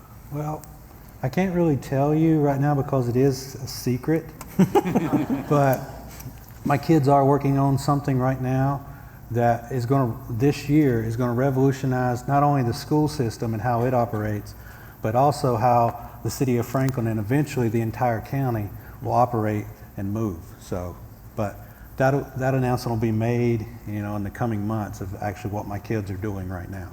Okay, that's good. Did you ever, I know we had a conversation last year about wanting to program a golf cart. Did you ever get your golf cart? Well, we got one we're looking at. But my kids are like, well, we could do the golf cart, but that'll take us 3 weeks. Okay. Because last year they laid out everything they needed for the golf cart, exactly how they would do it, so they just said it'd take them 3 weeks to get it up and running. Okay, so do you need one or do you have one? Well, we don't have one yet, but I never close the door on anything for what my kids can do. So this is a specific call to action. It was an electric golf cart, right? You said you wanted. If anybody has access to an electric golf cart, Brent needs one for his students. I had a student ask me directly last year. So if anybody can help, Tennessee Tech, anybody here has connections at golf courses, this class needs a golf cart. So we'll end with that specific call to action. Thank you to the panelists today for being a part of this. It's a big round of applause for our panelists. Greatly appreciate that conversation. We'll take another 15-minute break, and then we'll end with the superintendents from our 2 public school systems.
across my memory.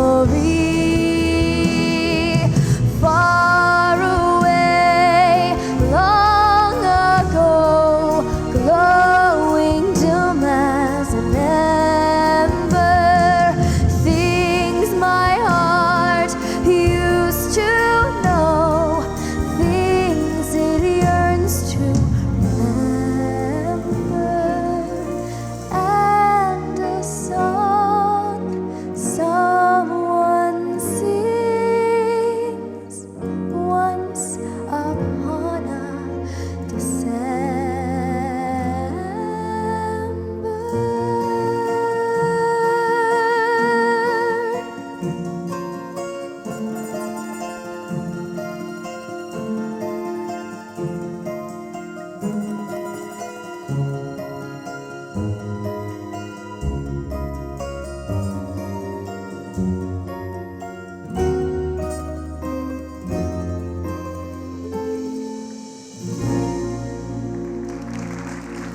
Thank you.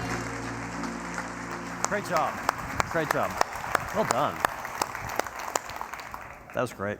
Thank you, Savannah, for providing the entertainment as we go back to the final session of today. So you heard me talk about the importance of talent in modern day economic development. It really is talent development. And talent development really starts the moment a child starts kindergarten, and frankly, even before that. It's our strategic advantage, and I'm so proud of the relationships, the initiatives we developed with our school system in Williamson County. We're blessed with great leaders and great schools, and we're really fortunate we get to hear from two of those leaders today. It's an honor for me to get to work with these two gentlemen who always put the interests of our students first. At this time, I'd like to invite Dr. David Snowden to the stage. Dr. Snowden is serving in his 19th year as Director of Schools for the Franklin Special School District. He currently serves as the state chairman for the Superintendent's Study Council and is a member of the board of the Association of Independent Municipal Schools. Please help me welcome Dr. David Snowden. Look. Thanks, Matt. Good morning. I'd like to reiterate what Dave Allen said about Matt and Williamson, Inc. We're so appreciative to the partnership and the opportunity to tell the FSSD story again today. We're very small, but we enjoy our opportunity to talk to you and talk to the community about what the FSSD is all about. Before I start the presentation, I'd like to recognize some folks with the district that are here with us. We have 3 board members, I think, that are here. Our board chair, Tim Stillings, our vice chair, Robert Blair, and our treasurer, Elena Bell. Welcome. 2 associate directors that I lean on quite heavily, Dr. Katrine Stevens in teaching and learning, Mr. Chuck Arnold in his finance and administration. I also like to recognize the lady that has the toughest job in our district, Carol Reardon. She's my administrative assistant and trying to keep me on the straight and narrow path is difficult. She's also the board secretary. Susanna Gentry, our communication specialist. She helped develop this PowerPoint. I just give her an outline and she goes to it. So thanks to her. All of our principals, if you will, please stand. I know some had to go back to the school.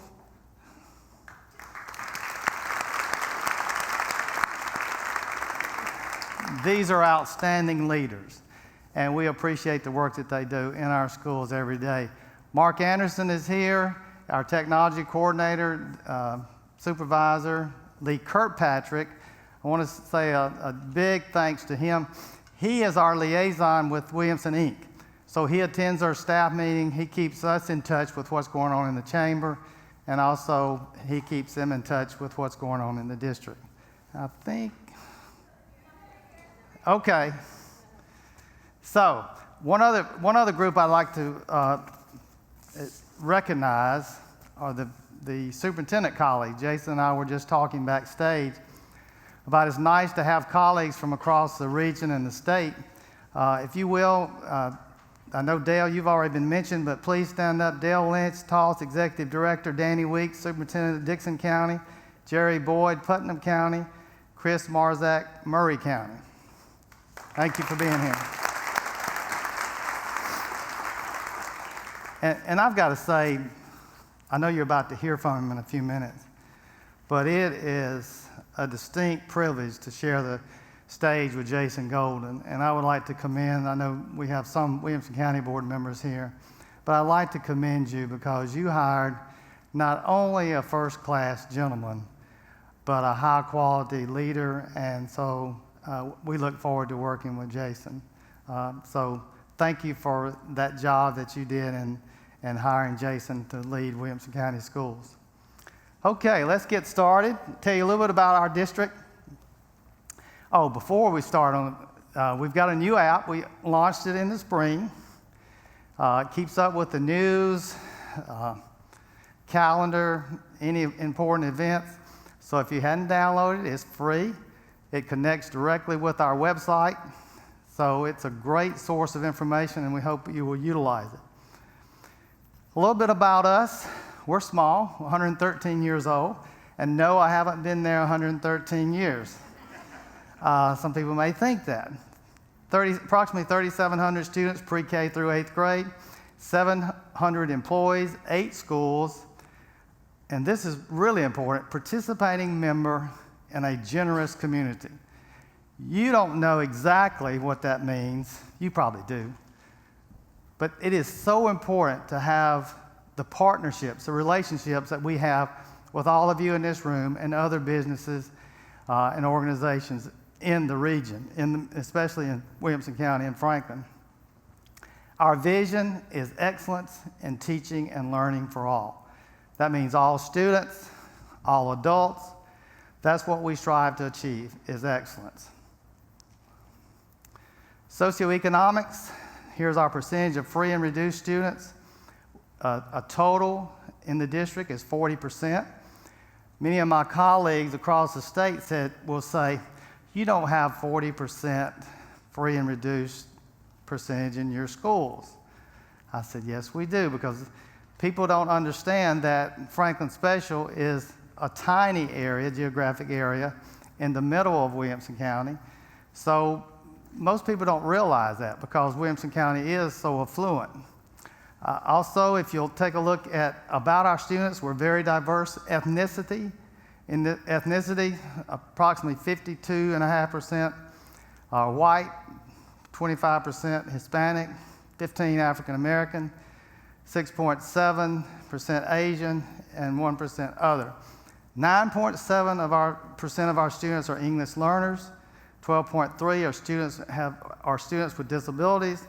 2.5% of our students are homeless or are in foster care. Our teaching staff, 31% of our teachers have bachelor's degree, 69% have master's or above. We have 25 FSSD teachers who are nationally board certified. That's a prestigious recognition that they get. It's an arduous process. They will also receive a $4,000 a year supplement once they achieve that, and that's for a 10-year period. On the salary scale, we're number 4 in the state on average bachelor salary and number 5 on average master's salary.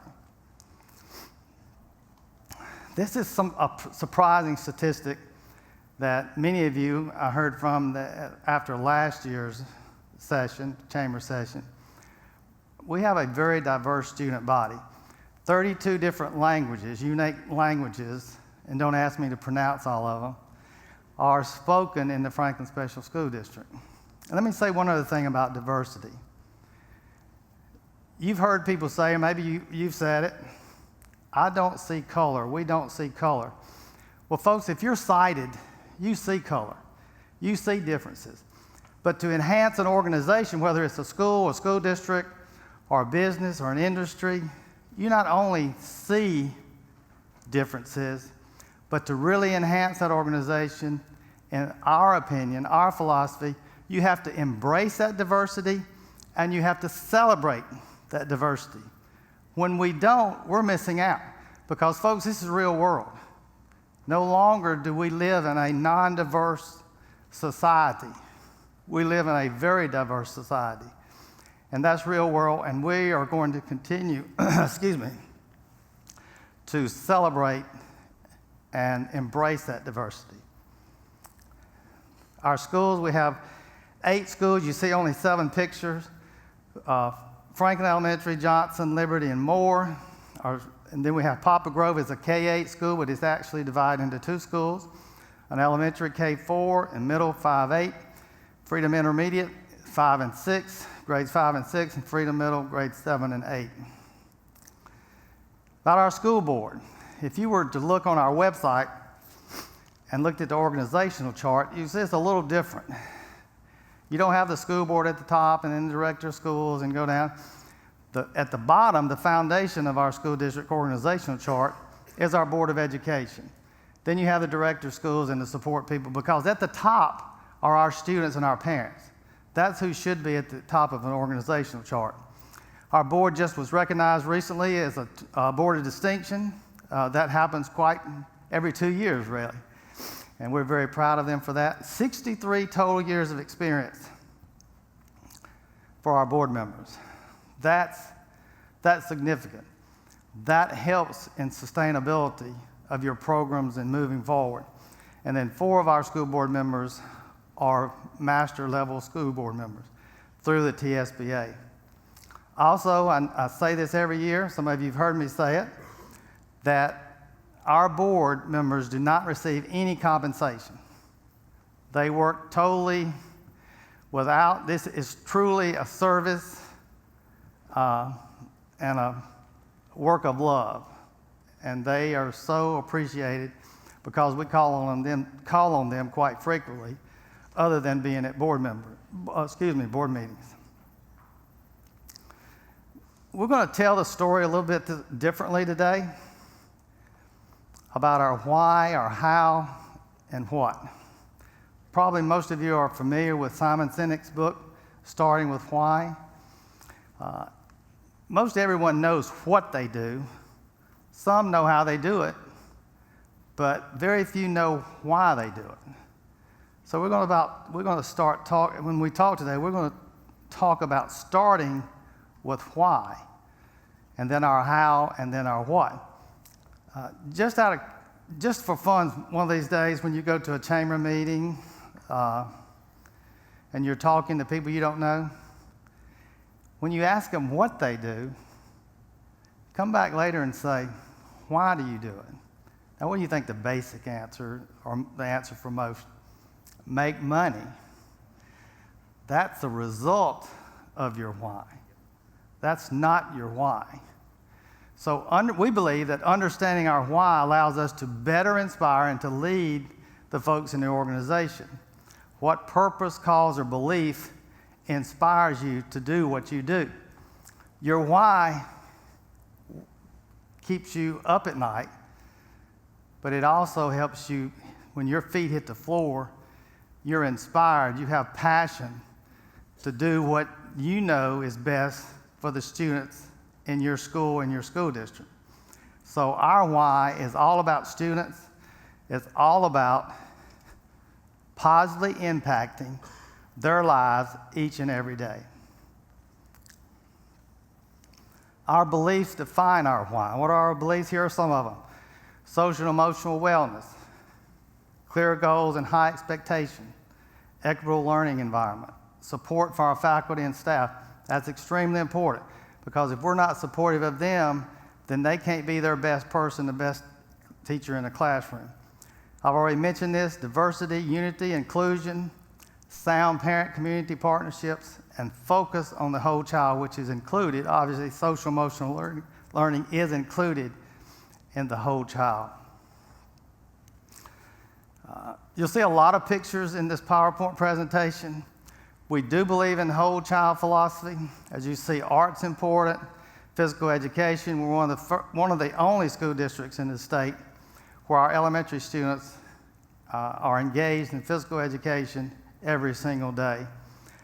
Drama is extremely important, music, all the related arts, because we do believe that all of those areas enhance the academics in our school district. We've mentioned this, social emotional well-being. When you enter this, you can't see that, loving school, consider yourself one of the special members of an extraordinary family. So that's extremely important. As we all know, schools, as we might imagine, schools are microcosms of society. And I don't think there's a day goes by that when we watch the news or listen to the news, that there are issues related to social and emotional illness or issues, mental illness. So this is extremely important for schools to address, because schools have to address these issues. Number one, for that individual student to be able to be as successful as possible. But number two, because any issues that are brought into the school by students impact or have the possibility of impacting negatively the teaching and learning process for other children. Once you know why you do what you do, then the question is, how do you do it? Our district, fortunately, has accomplished a great deal. But I'll tell you the focus today in my remarks is why I believe that the how is directly related to our relationships. Because without these relationships that we're going to discuss in a few minutes, our how is not as effective. Student relationships. When I've been to tour Nissan or other industries, what do you see the work environment as? What I've seen is collaboration, teams working together to solve problems. So we believe the same thing in the Franklin Special School District. These student relationships, working together, working with diverse groups, that's important. That's going to be important for them as they transition from our school district to the high schools and into college and career. Teacher and student relationships. I like to say that's TLN. You teach, you love, you nurture. All of those aspects are important in our schools and our school district. You know, the little boy on the left hadn't had such a great day, doesn't look like. But you see a lot of smiles and students with the adults. Parent relationships. We love our parents. They're very supportive. We're thankful for them. They're at our schools quite often. If you see at the bottom right there, that's a prayer circle that every year, and many of our schools have these, but this actually came from Poplar Grove Elementary, because a set of parents usually do this on the first day of school each year. So all of these all of these relationships are important, but we certainly appreciate our relationships with our parents. Employee relationships. Again, for us to be our best selves, we have to work collaboratively, we have to support each other. You might can tell that we have a little fun occasionally too. If you look at the picture in the middle, that's the 3 FIS administrators celebrating reward school status. So you can tell they were happy. 2 of our custodians there. We're so thankful to the board and to this school district because every employee of our school district is important. When a teacher or certified staff member gets a percentage salary increase, so does our custodians, our bus drivers, our maintenance, our cafeteria. Everybody is looked at as extremely important to the viability of the organization. School and community relationships. As I said earlier, thanks to all of you for everything that you do. We had a day of action sponsored through the United Way, Atmos Energy, Hilton employees. We had a GraceWorks food drive that our cheerleaders were involved in.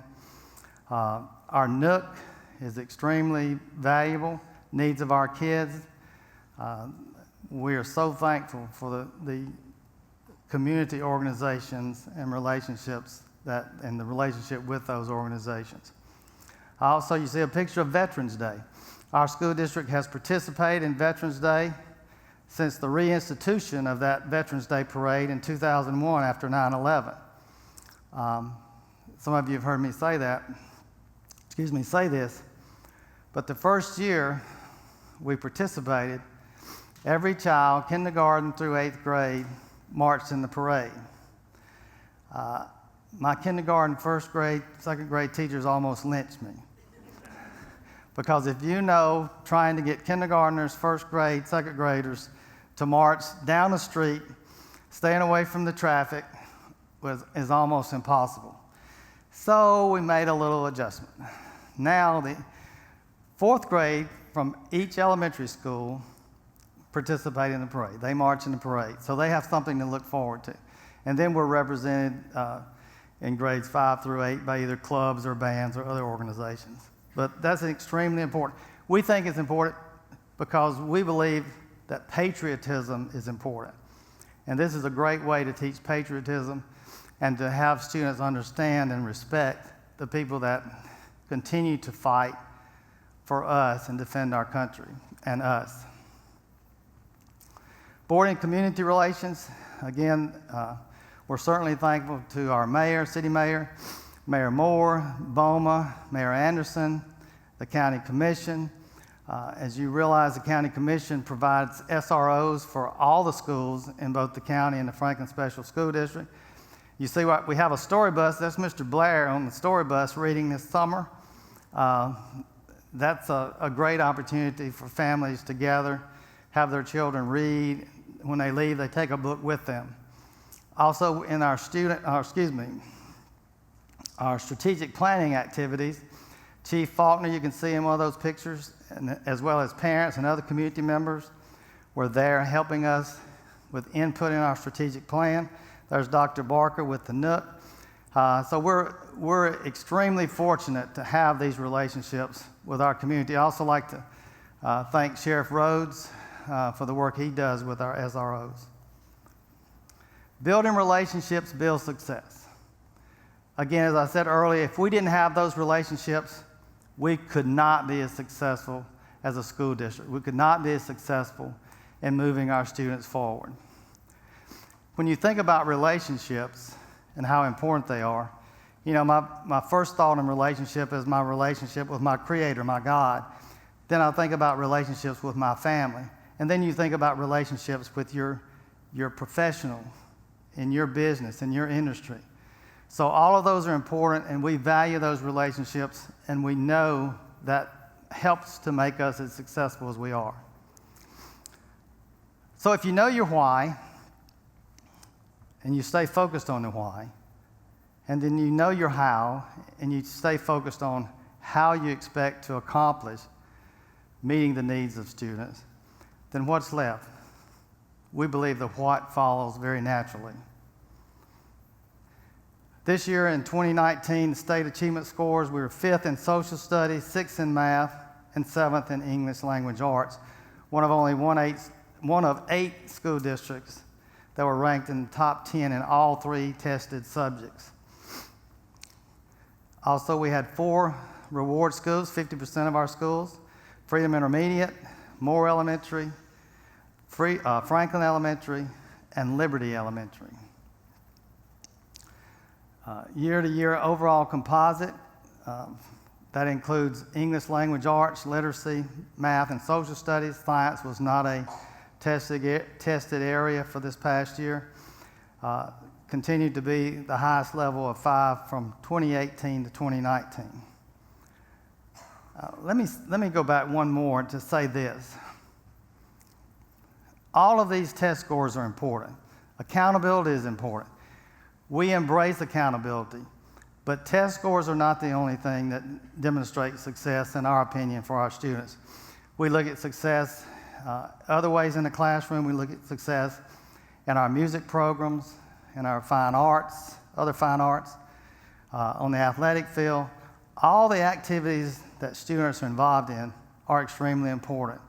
And we know that one day that success will breed other success as they move on to high school and into college and career opportunities. On the horizon, I've got a few things that I'd like to mention that based on our strategic plan. By 2024, the Franklin Special School District will achieve a 75% level on the state achievement measure, TN Ready, and a level 5 on state growth measure for literacy. Innovative literacy programs such as Achieve 3000, Imagine Learning, iReady, all of these help to target individual student success. Here's a reading intervention, which we have a summer camp this past summer, led by Dr. Gina Looney. It was extremely successful. We're very proud of those interventions that we have, not only in the summer, but within the school day. Also, student well-being. I know we've talked about that already, but by 2024, the FSSD will increase support for students' mental, emotional, and behavioral health. In the past 3 years, we've been very fortunate with a partnership with Mercy Community Healthcare to ensure that we have therapists available in every one of our schools, and that's extremely important. Not every day, but access to those therapists during the week now at every school. We started with one school, Freedom Middle, then we expanded to Poplar Grove last year, and toward the end of the year, we're able to be inclusive for all of our schools. And in this year, we continue to have that partnership, and that's a great opportunity to address some of our students' mental health issues, mental health needs. Emotional supports and well-being for all, we just talked about that. We do have a guest today, probably more popular than I am, especially with students. And we're going to invite Maddie Grace to come up. This is our first therapy dog. I should introduce the handler, right? Ashley McCoy, she's assistant principal at Johnson Elementary. She's one of the handlers for Maddie Grace. She's still in training. She has passed several aspects of her, not only do students have to take assessments, therapy dogs have to be assessed. So we know, we've seen in other school districts, how successful therapy dogs can be working with students. Students read to therapy dogs. If they just if they're having a stressful moment, they can come and pet Maddie Grace, or sometimes Maddie Grace will visit a classroom.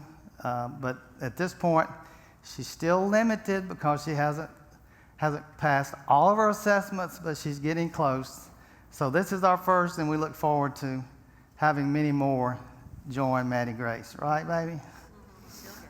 She'll get there. You're right.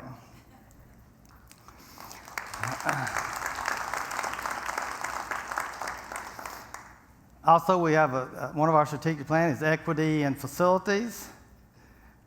Working together, we all win. We've got a great master plan with the City of Franklin. With the first phase is a baseball and softball field, you see at the bottom right.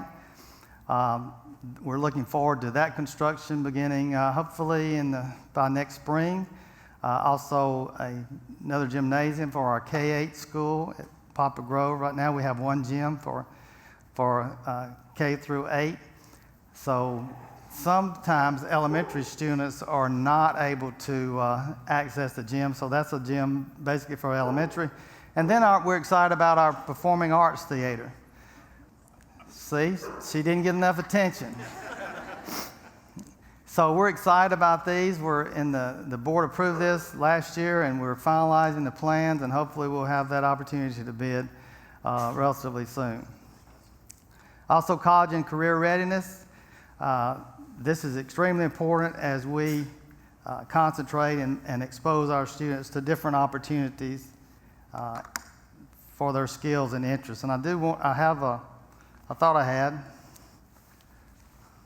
want to read you a statistic.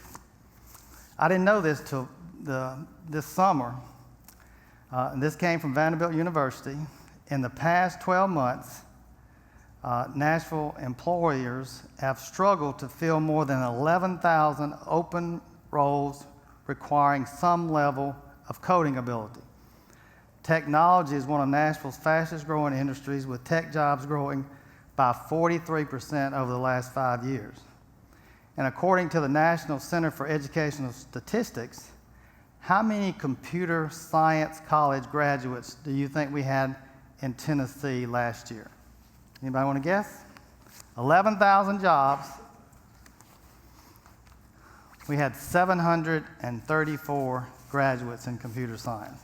That means there are not enough graduates. So what we're doing is we're looking we use the term dabbling. We've been dabbling in coding, but what we're looking at now is to have a full-scale curriculum and start in the middle school. Instead of starting elementary and moving up, we're going to start in middle school so they can transition to high school with some coding skills or more coding skills, and then back down to the elementary. Okay, I know you're about tired of me, and so I'm about to be through. But as we move forward, I want to thank Susanna Gentry. You're about to see a video that she does, usually each year, and it's the first day of kindergarten. And I think, regardless if I've said anything to make you smile or have your interest, when you see this video, you will definitely have smiles on your face. So now that you know our why, our how, and our what, you're invited to join us in continuing this journey and seeing the newest members related to our why. It starts right now.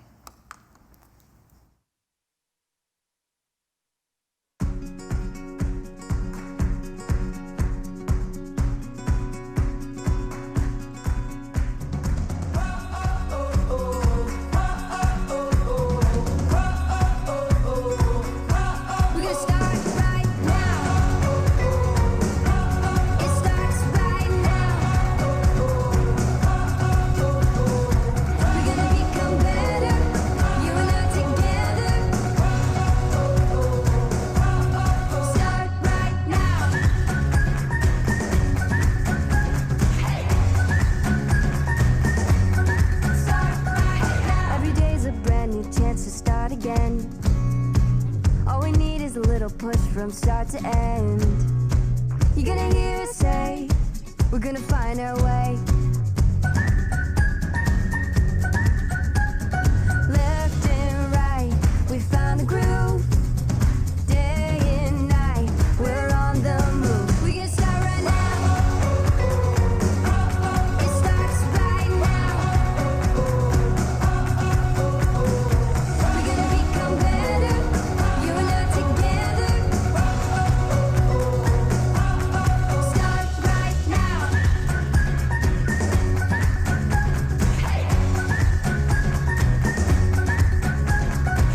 Always gonna be a reason to delay, but the here and now is saying it's today. Moving 1, 2, 3, baby, you and me. Left and right, we found the groove. Day and night, we're on the move. We can start right now. It starts right now.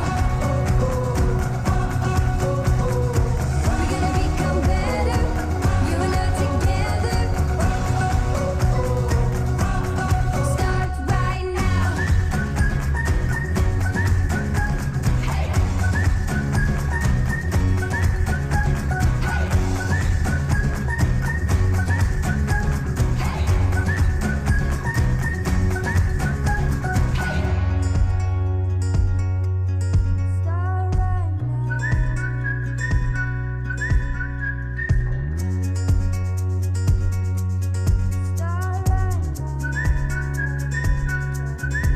We can start right now. It starts right now. We're gonna become better, you and I together. Start right now.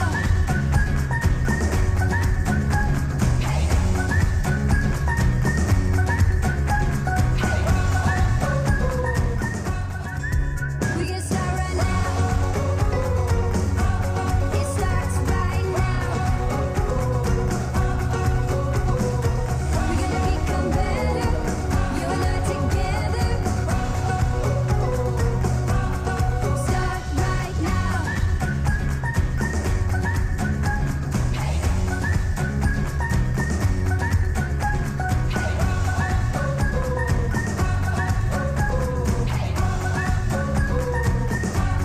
Start right now. All right, great. Wonderful. It's a great video. Thank you, Dr. Stoughton, and thank you for the great leadership you provide for Franklin Special Schools. It's now my pleasure to welcome to the stage Jason Golden. He was appointed Superintendent of Schools for Williamson County in June of this year. He's been with the district since 2006, most recently serving as Deputy Superintendent since 2012. Prior to 2006, he spent 13 years in the general practice of law, often representing both teachers and school systems. Please welcome to the stage Jason Golden.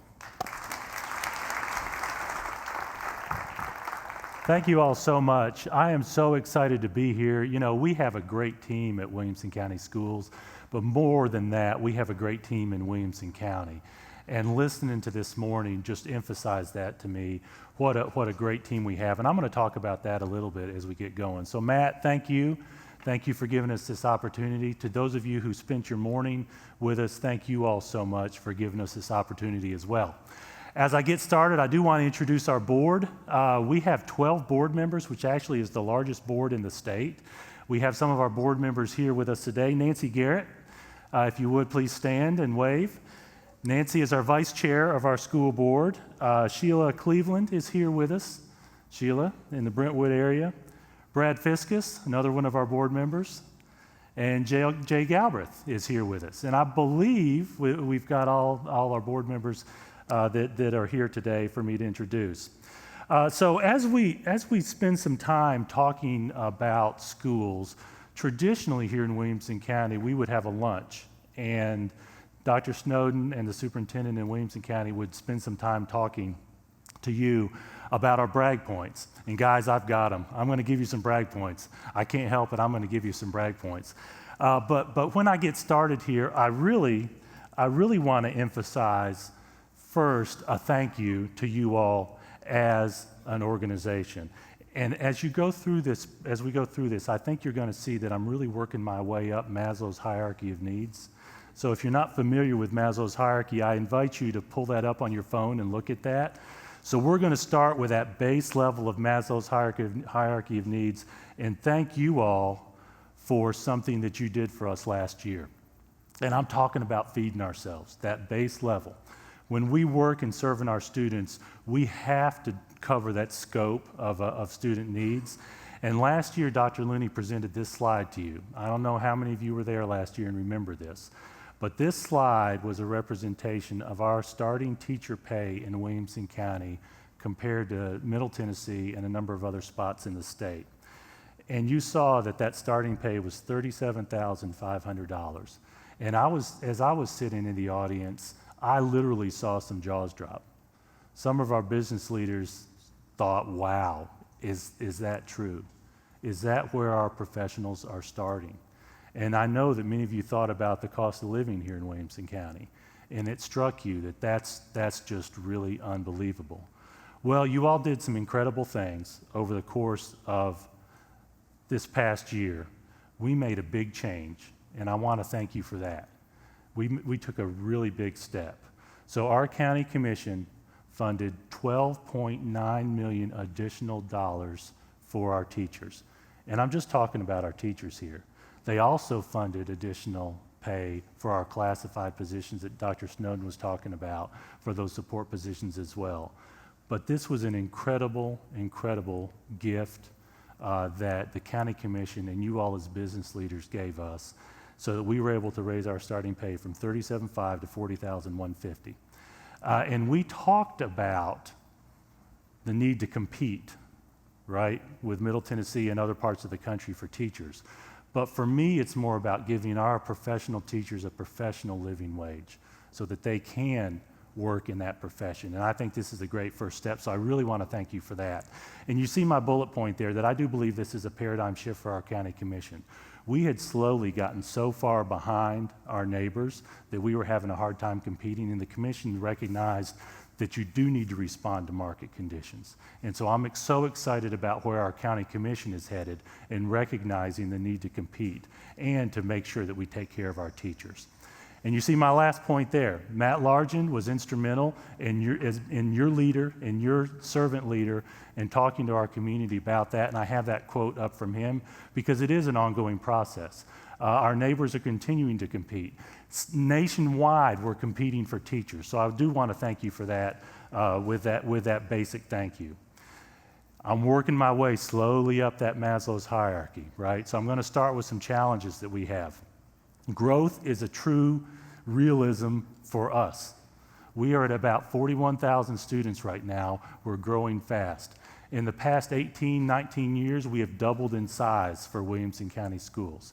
Get your arms wrapped around that. Doubled in size in the time that our students have been alive, our seniors have been alive since they were born. That's pretty incredible. We're going to average about a school a year, new school a year in growth. We're opening up a middle school on Henpeck Lane next year. We have a couple more elementary schools on the books for the next couple of years. That growth is coming. It's continuing to come, and it's a challenge for us. Staffing is a challenge for us.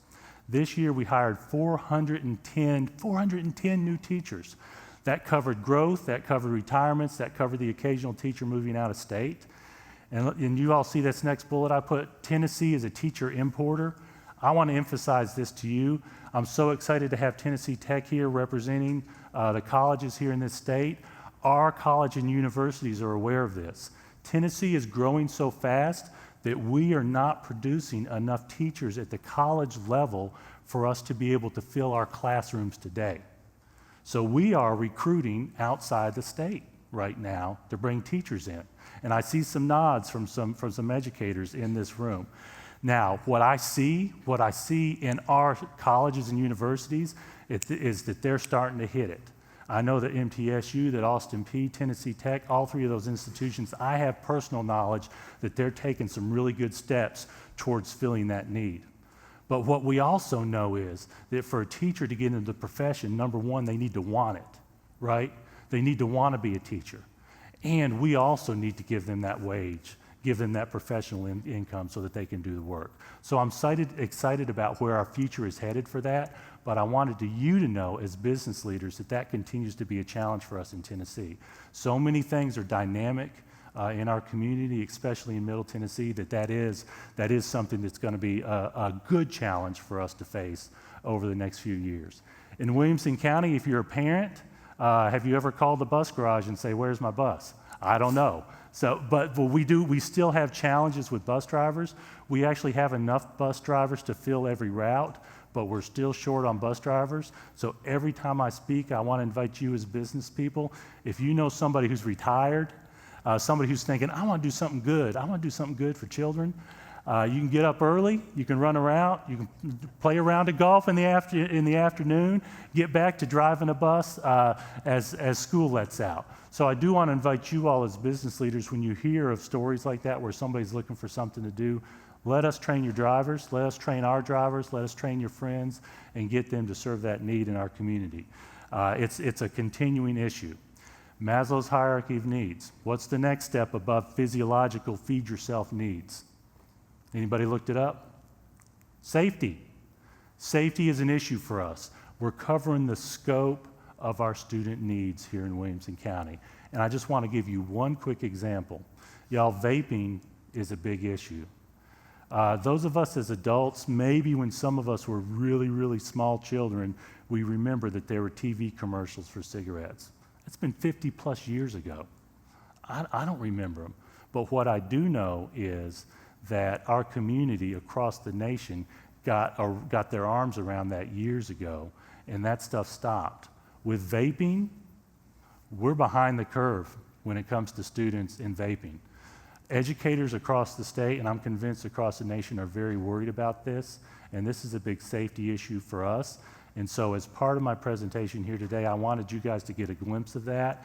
And Carol Birdsong, I know we have a quick public service announcement that we worked with the Sheriff's Department to produce, and I felt it was worth showing that to you just so you can see at that low-level safety issue for Maslow's hierarchy of needs, we are working to meet those needs of our children. So Carol? Hello, parents and students. I'm Deputy Cooey. And I'm Deputy Bryant. And we're here to talk to you about a problem that's affecting our schools in this county and across the nation, and that is vaping. The use of e-cigarettes and other vaping products is on the rise among teens. These products, which sometimes look like USB devices or flash drives, are being used by our students at home and on school grounds. These devices are more potent and more addictive than you might think. One Juul pod contains an entire cigarette pack's worth of nicotine. And students who are caught with vaping products on school grounds will receive a citation and possible suspension from school. We also know that some students are using vaping devices to ingest THC, which is the active ingredient in marijuana that gets you high. Beginning this year, every Williamson County Schools SRO will be equipped with a cannabis test kit. This will allow the SRO to instantly test for the presence of marijuana or cannabis on any vaping device, food product, or anything else suspected of containing THC. If caught, the student will face charges. Students, we care about you, and we want you to succeed. So please, say no to vaping. And parents, please talk to your students about the horrible consequences that can accompany this habit. Together, we can make a difference.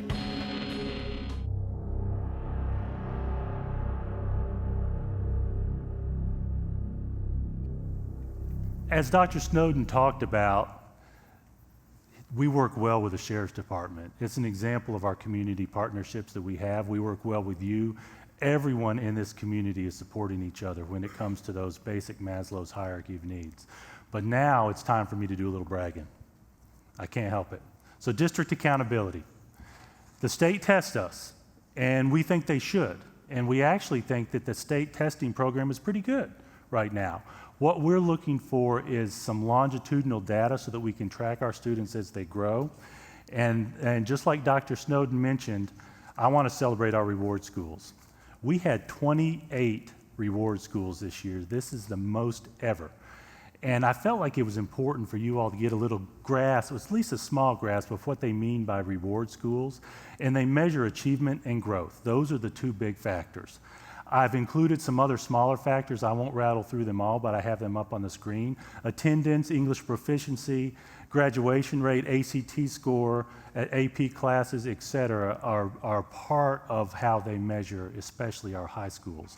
Dual enrollment and dual credit, those kinds of things are really growing, and they actually include at least a portion of the measure there. And I'm excited that they do that because those are the things we're focusing on. We're trying to open those doors for our students at that level 4 Maslow's hierarchy of needs so that they find success, so that they see that they can grow, so that they see improvement. And as part of that, I wanted to show you some scatter points related to Williamson County schools compared to the rest of the state. So this is a scatter plot that shows every single school district in the state. And the x-axis, if you remember your math, right, your classes from back when you were in school, your vertical axis measures growth, measures students' growth. The horizontal axis measures student proficiency. That star represents Williamson County schools in this year's TN Ready test for ELA, English Language Arts, grades 4 through 8. And one of the things that I think is great about what's going on across the state that I've learned from my peers in these last few months that I've been the superintendent is every one of our superintendents in the state recognize that every student can learn. Every student can grow. I'm excited about what's happening across the state. I'm excited to see other schools start looking to growth and looking to improve their students. I do believe that in Tennessee there is a rising tide. I do believe that all those ships across the state are going to continue to grow up as we improve our services to students across the board that Dr. Snowden mentioned. But I can't help but brag on what we're doing here. And it is because of who came before us. It is because of our teachers in the classroom. It is because of parents helping. It is because the business community supports us, that you're making sure that we have those basic needs met so that our professionals can do what our professionals are capable of doing. And so it's so wonderful for me to have that opportunity to talk about that. If I mention ELA, what else do I have to mention? I got to mention math.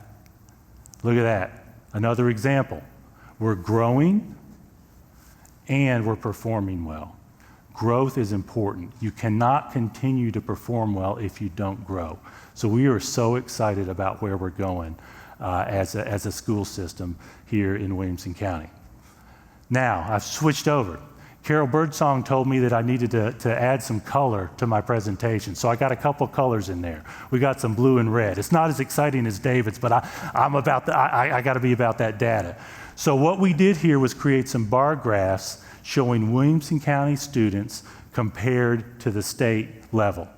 And I think this is a nice visual for you to look at.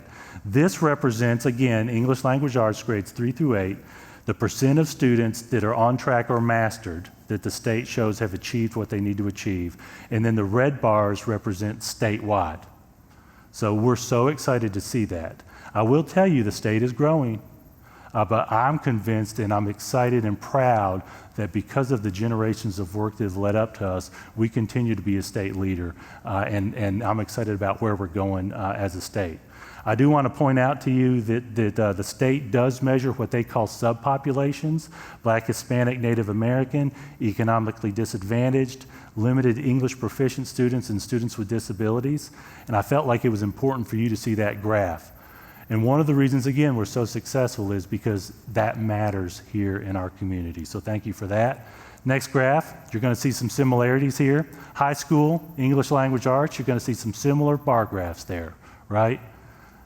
We're so excited that we're doing so well across the board.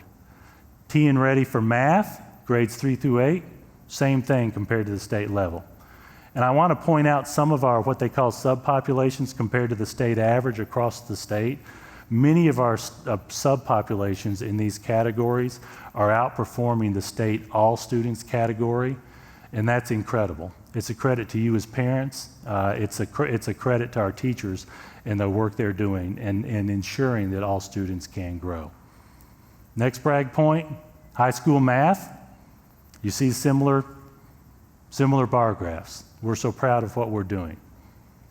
Social studies, same thing.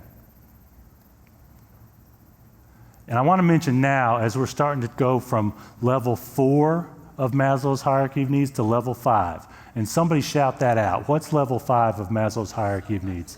Self-actualization. Thank you, Dr. Farmer. Self-actualization.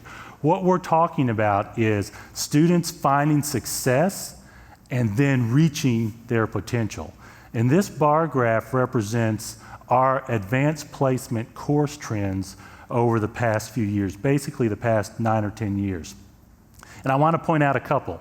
One, the enrollment line, of course, has continued to grow as we give more offerings. The exams taken has continued to grow. And you may notice that that red line comes really close to meeting that blue line now. One of the things we've emphasized to our students who are taking those AP classes is take the test, give it a shot. We're not worried about whether you're going to make it or not, whether you're going to get a passing score. We want you to give that a shot because it's going to open doors. It's going to give you some experience. So we're so excited that our teachers are emphasizing to our students, hey, take the class. Take the class, take the test, see how you do. It's going to give you some experience as you grow and as you go to the next step in your life. And then that green line represents exams passed. And Dr. Allen pointed this out. You see that 7,362 AP exams were passed by our students. Dr. Allen mentioned a number to us as he did a little math. Let's operate under the assumption, and this is close, that a course at one of our state schools cost about $1,200. If every one of those students who got a 3, 4, or 5 on an AP exam were able to get credit at a state school for those classes, that equates to about $8.8 million in tuition. Now the reality is students are choosing particular courses, students are choosing different career tracks, but to us that's an incredible number. The amount of money we've been able to save the families. And we also mentioned Columbia State and the 2-year degrees that we've opened the door for in the past years. So one of the things we're trying to do is help our students reach that self-actualization while still saving their parents money and saving them money as they head to that next point in their lives. So I'm going to give you some detail. We have 37 different discrete AP classes that are available to our high school students.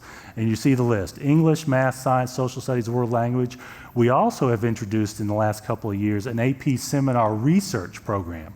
And we have found that a lot of liberal arts colleges really emphasize, whether it's a freshman writing class, those kinds of classes, that this seminar class really gives our students a leg up if they're taking that AP seminar. I also want to mention that we are doing a lot of work with Columbia State and MTSU for dual enrollment and dual credit classes, giving our students that opportunity to get that leg up on college. So I want to thank you for that. And I know Tennessee Tech is working with some of their nearby districts doing those same kinds of things. We're so excited about how high schools and colleges are starting to develop that close relationship during the high school years. And we see that trend nationally. We're very excited about that. And I want to point this out especially. This year, in our second year of having our online school, and it's actually a program that we have where every student in our high schools can take online classes. We have 1,300 high school students just in year 2 taking one or more online classes this semester.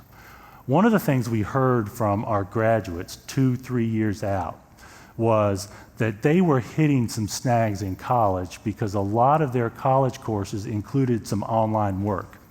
That maybe they're communicating online with their professors, that they actually have to turn in projects online through the computer systems that the colleges have, or that they're actually taking a full-blown class online. And frankly, it was a gap. It was a gap in what we did. That while we were preparing them instructionally and academically, they were hitting some logistical challenges as students with the unavailability of that online class, the online class from us. So we've opened that door. One neat thing about this is many of you have heard the discussions in our community the last few years about school start times. If a high school student says they want to sleep in, they might schedule it where they're not taking a class at school the first couple of periods of the day. They might sleep in and do their online work at night. So it's one of those benefits that you don't really plan for when you're planning your programming. So we're very excited about the growth of our online school. More high school opportunities, and we're working our way up. College, career, and technical education. You guys have heard a lot of neat, innovative stuff over the course of this morning, and it got me excited, and I want to give you just a few facts related to what we're doing. Now, the state now calls it college, career, and technical education. We call it CTE. They call it CCTE. And I'm going to give you, in the next slide, something I think is a really neat descriptor of why the state does that. But you can see that 55% of our total high school students enrolled in a college and career technical education class last year. A third of our seniors actually graduated with what we call an elective focus. Now, Kari Miller mentioned that briefly. The state requires every one of our high school graduates to take an elective focus, which is three credits in a particular career cluster. And that includes, like we talked about, fine arts, all those other examples of a concentration a student can do. It could be actual, the traditional academic classes as well. A full third of our students are choosing that college and career path. And the great thing is we offer that scope of all those choices for our students, and we see that this is growing. And I think it's really interesting that it's growing because of all the choices we have. One of the things I'd like you to do is look at this list, if the font is big enough, and ask yourself, did I have a college major related to one of these areas? Advanced manufacturing, agriculture, natural resources, architecture, construction. I know there's some architects in this room. Arts, visual technology, communications, business management and administration. We know in most of our colleges that's the largest major, that's the largest school in most of our colleges in this country. Education and training, finance. Our chief financial officer, Leslie Holman, a Tennessee Tech graduate, is sitting in the room. Hospitality, tourism, human services, on down the line. One of the things that's neat that I think we need to be working to dispel the myth across the state is career technical education is professional education. It's not that old stereotype from 50 years ago of VOTech. That's part of it, but the technology, even in what we think of it, from 50 years ago as VOTech, is so complex that it takes a lot more work, a lot more effort, a lot more training for our students to get that. But when a student goes into career tech, what they're doing is preparing for college. They're preparing for the work world. They're preparing for you. They're preparing to come to you. And we're so excited that we're able to give our students a leg up with all these opportunities. So, let me hit the peak. Let me hit the peak of Maslow's hierarchy of needs as we finish up. You heard Kari Miller talking about that in the group earlier this morning. Our newest and most innovative CTE program is our EIC, our Entrepreneurship and Innovation Center. And I want to make sure you know that in year one, I don't think Kari mentioned this specifically, we have 130 students in year one of a program. Never before in our experience can we look back and say the first year we did a CTE program, we had 130 students sign up in year one. We're so excited about where this is headed. Kari talked about the number of students who had not taken any of those business classes up to this point, those students who were looking for something different. I'm excited that we as a team, in conjunction with you, were able to find a way to open up another door for our students. And as I talked about the thank you that I gave before, I want to thank you again for what you're doing this year to get mentors in the class or in those classrooms. I know that you've been doing it. You know, it's one thing to ask from the podium for you to do something. It's a whole different thing for you to step up and do it and take that initiative to find a way to get in there and talk to our students. So we want to thank you for that, and thank your colleagues who haven't had the time to come today, but have had the time at other times to come and talk to our students. We are so excited that is off to a great start. We believe that there will come a time where, whether it's a Shark Tank invention, somehow, some way, some of our students are going to do things that are going to change our lives for the better. And we're so excited about where we're headed with that future. And y'all, I'm talking about self-actualization, where those students get that base of knowledge that they need at that elementary level, at that grade 3 through 8 level. They learn ELA, they learn math. They get the best we can give them, and then they work their way up, and we open the doors to something they love, and we give them the tools to actually succeed in something they love. That's what we're aiming for.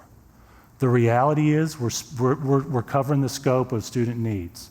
Sometimes we're feeding students. We got to give them a safe place to live when they're at the school. We need to find ways to meet their needs in many ways that parents aren't meeting them in certain areas. You all are doing great. There's other parents who are struggling meeting the needs of their children, and we as a school system are finding ways to fill those needs. But then when it comes to that coursework, we're giving them success. We're helping them see opportunities to succeed, and then ultimately our goal is to help them find ways to self-actualize as they grow into adults. And one of the things we've seen with the people who've come before is we've reached that point where the train is running, and our students are coming back to our community and keeping this community vibrant as we grow. And I want to thank you for that work. I want you all to know that we recognize the importance of what we're doing, the importance of what we're doing to help you in your business so that you can raise your children, and hold us accountable. If there's opportunities for us to improve, I want to ask you to tell us. And I tell you, our parents aren't afraid. I've learned that. Our parents are not afraid to share. I do want to continue to invite you to share ways to improve as we work together as a team to help our community be all it can be. So thank you very much.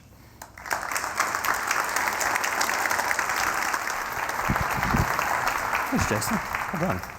Thank you, Jason. Greatly appreciate that. So this has been referenced several times throughout this. It's this sheet of paper in the packet if you're interested in getting involved and engaged.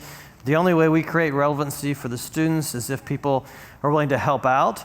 So there's different ways to check the entrepreneur programs. Career Quest is something else that you're in your business can get involved in. Volunteer as a Thunder Talk speaker, and then sponsor the Franklin Special Schools Tech Fit program. So just fill that out, leave it at your table, and we'll pick that up. As we wrap up, I just want to take just a minute and show a text of a photo that I took, actually my oldest daughter's parent night at Page Middle a few weeks ago. The expectations and goals of my daughter's social studies class are exactly what employers are looking for in their employees, and we heard it throughout the program today. But what's even better, it really goes beyond that for our schools. Our teachers work countless hours to educate the whole person. Our schools create more than just the next generation of employees. They create and support the next generation of citizens. And as long as we work to keep this economy strong and growing, the next generation of residents who will choose to come back here and raise a family. So thank you all for being a part of this today. Our next event is on October 3rd. It's our Business and Career Expo. There should be a sheet at your table in the acrylic, but if you're interested in being a part of that, either exhibiting or attending, please see someone from our team. Be happy to connect you with that. If you like what you heard today, begin or strengthen a business relationship, you're exactly the kind of person we want as part of Williamson, Inc. Please see any member of our team to sign up for membership and become part of an organization that's nearly 1,500 members strong. with a laser focus to serving our business and our education community. We believe a strong business community equals a strong community. Thank you for your support of Williamson Inc., of Williamson County, with your support of Williamson Inc., and have a great rest of the day. Right.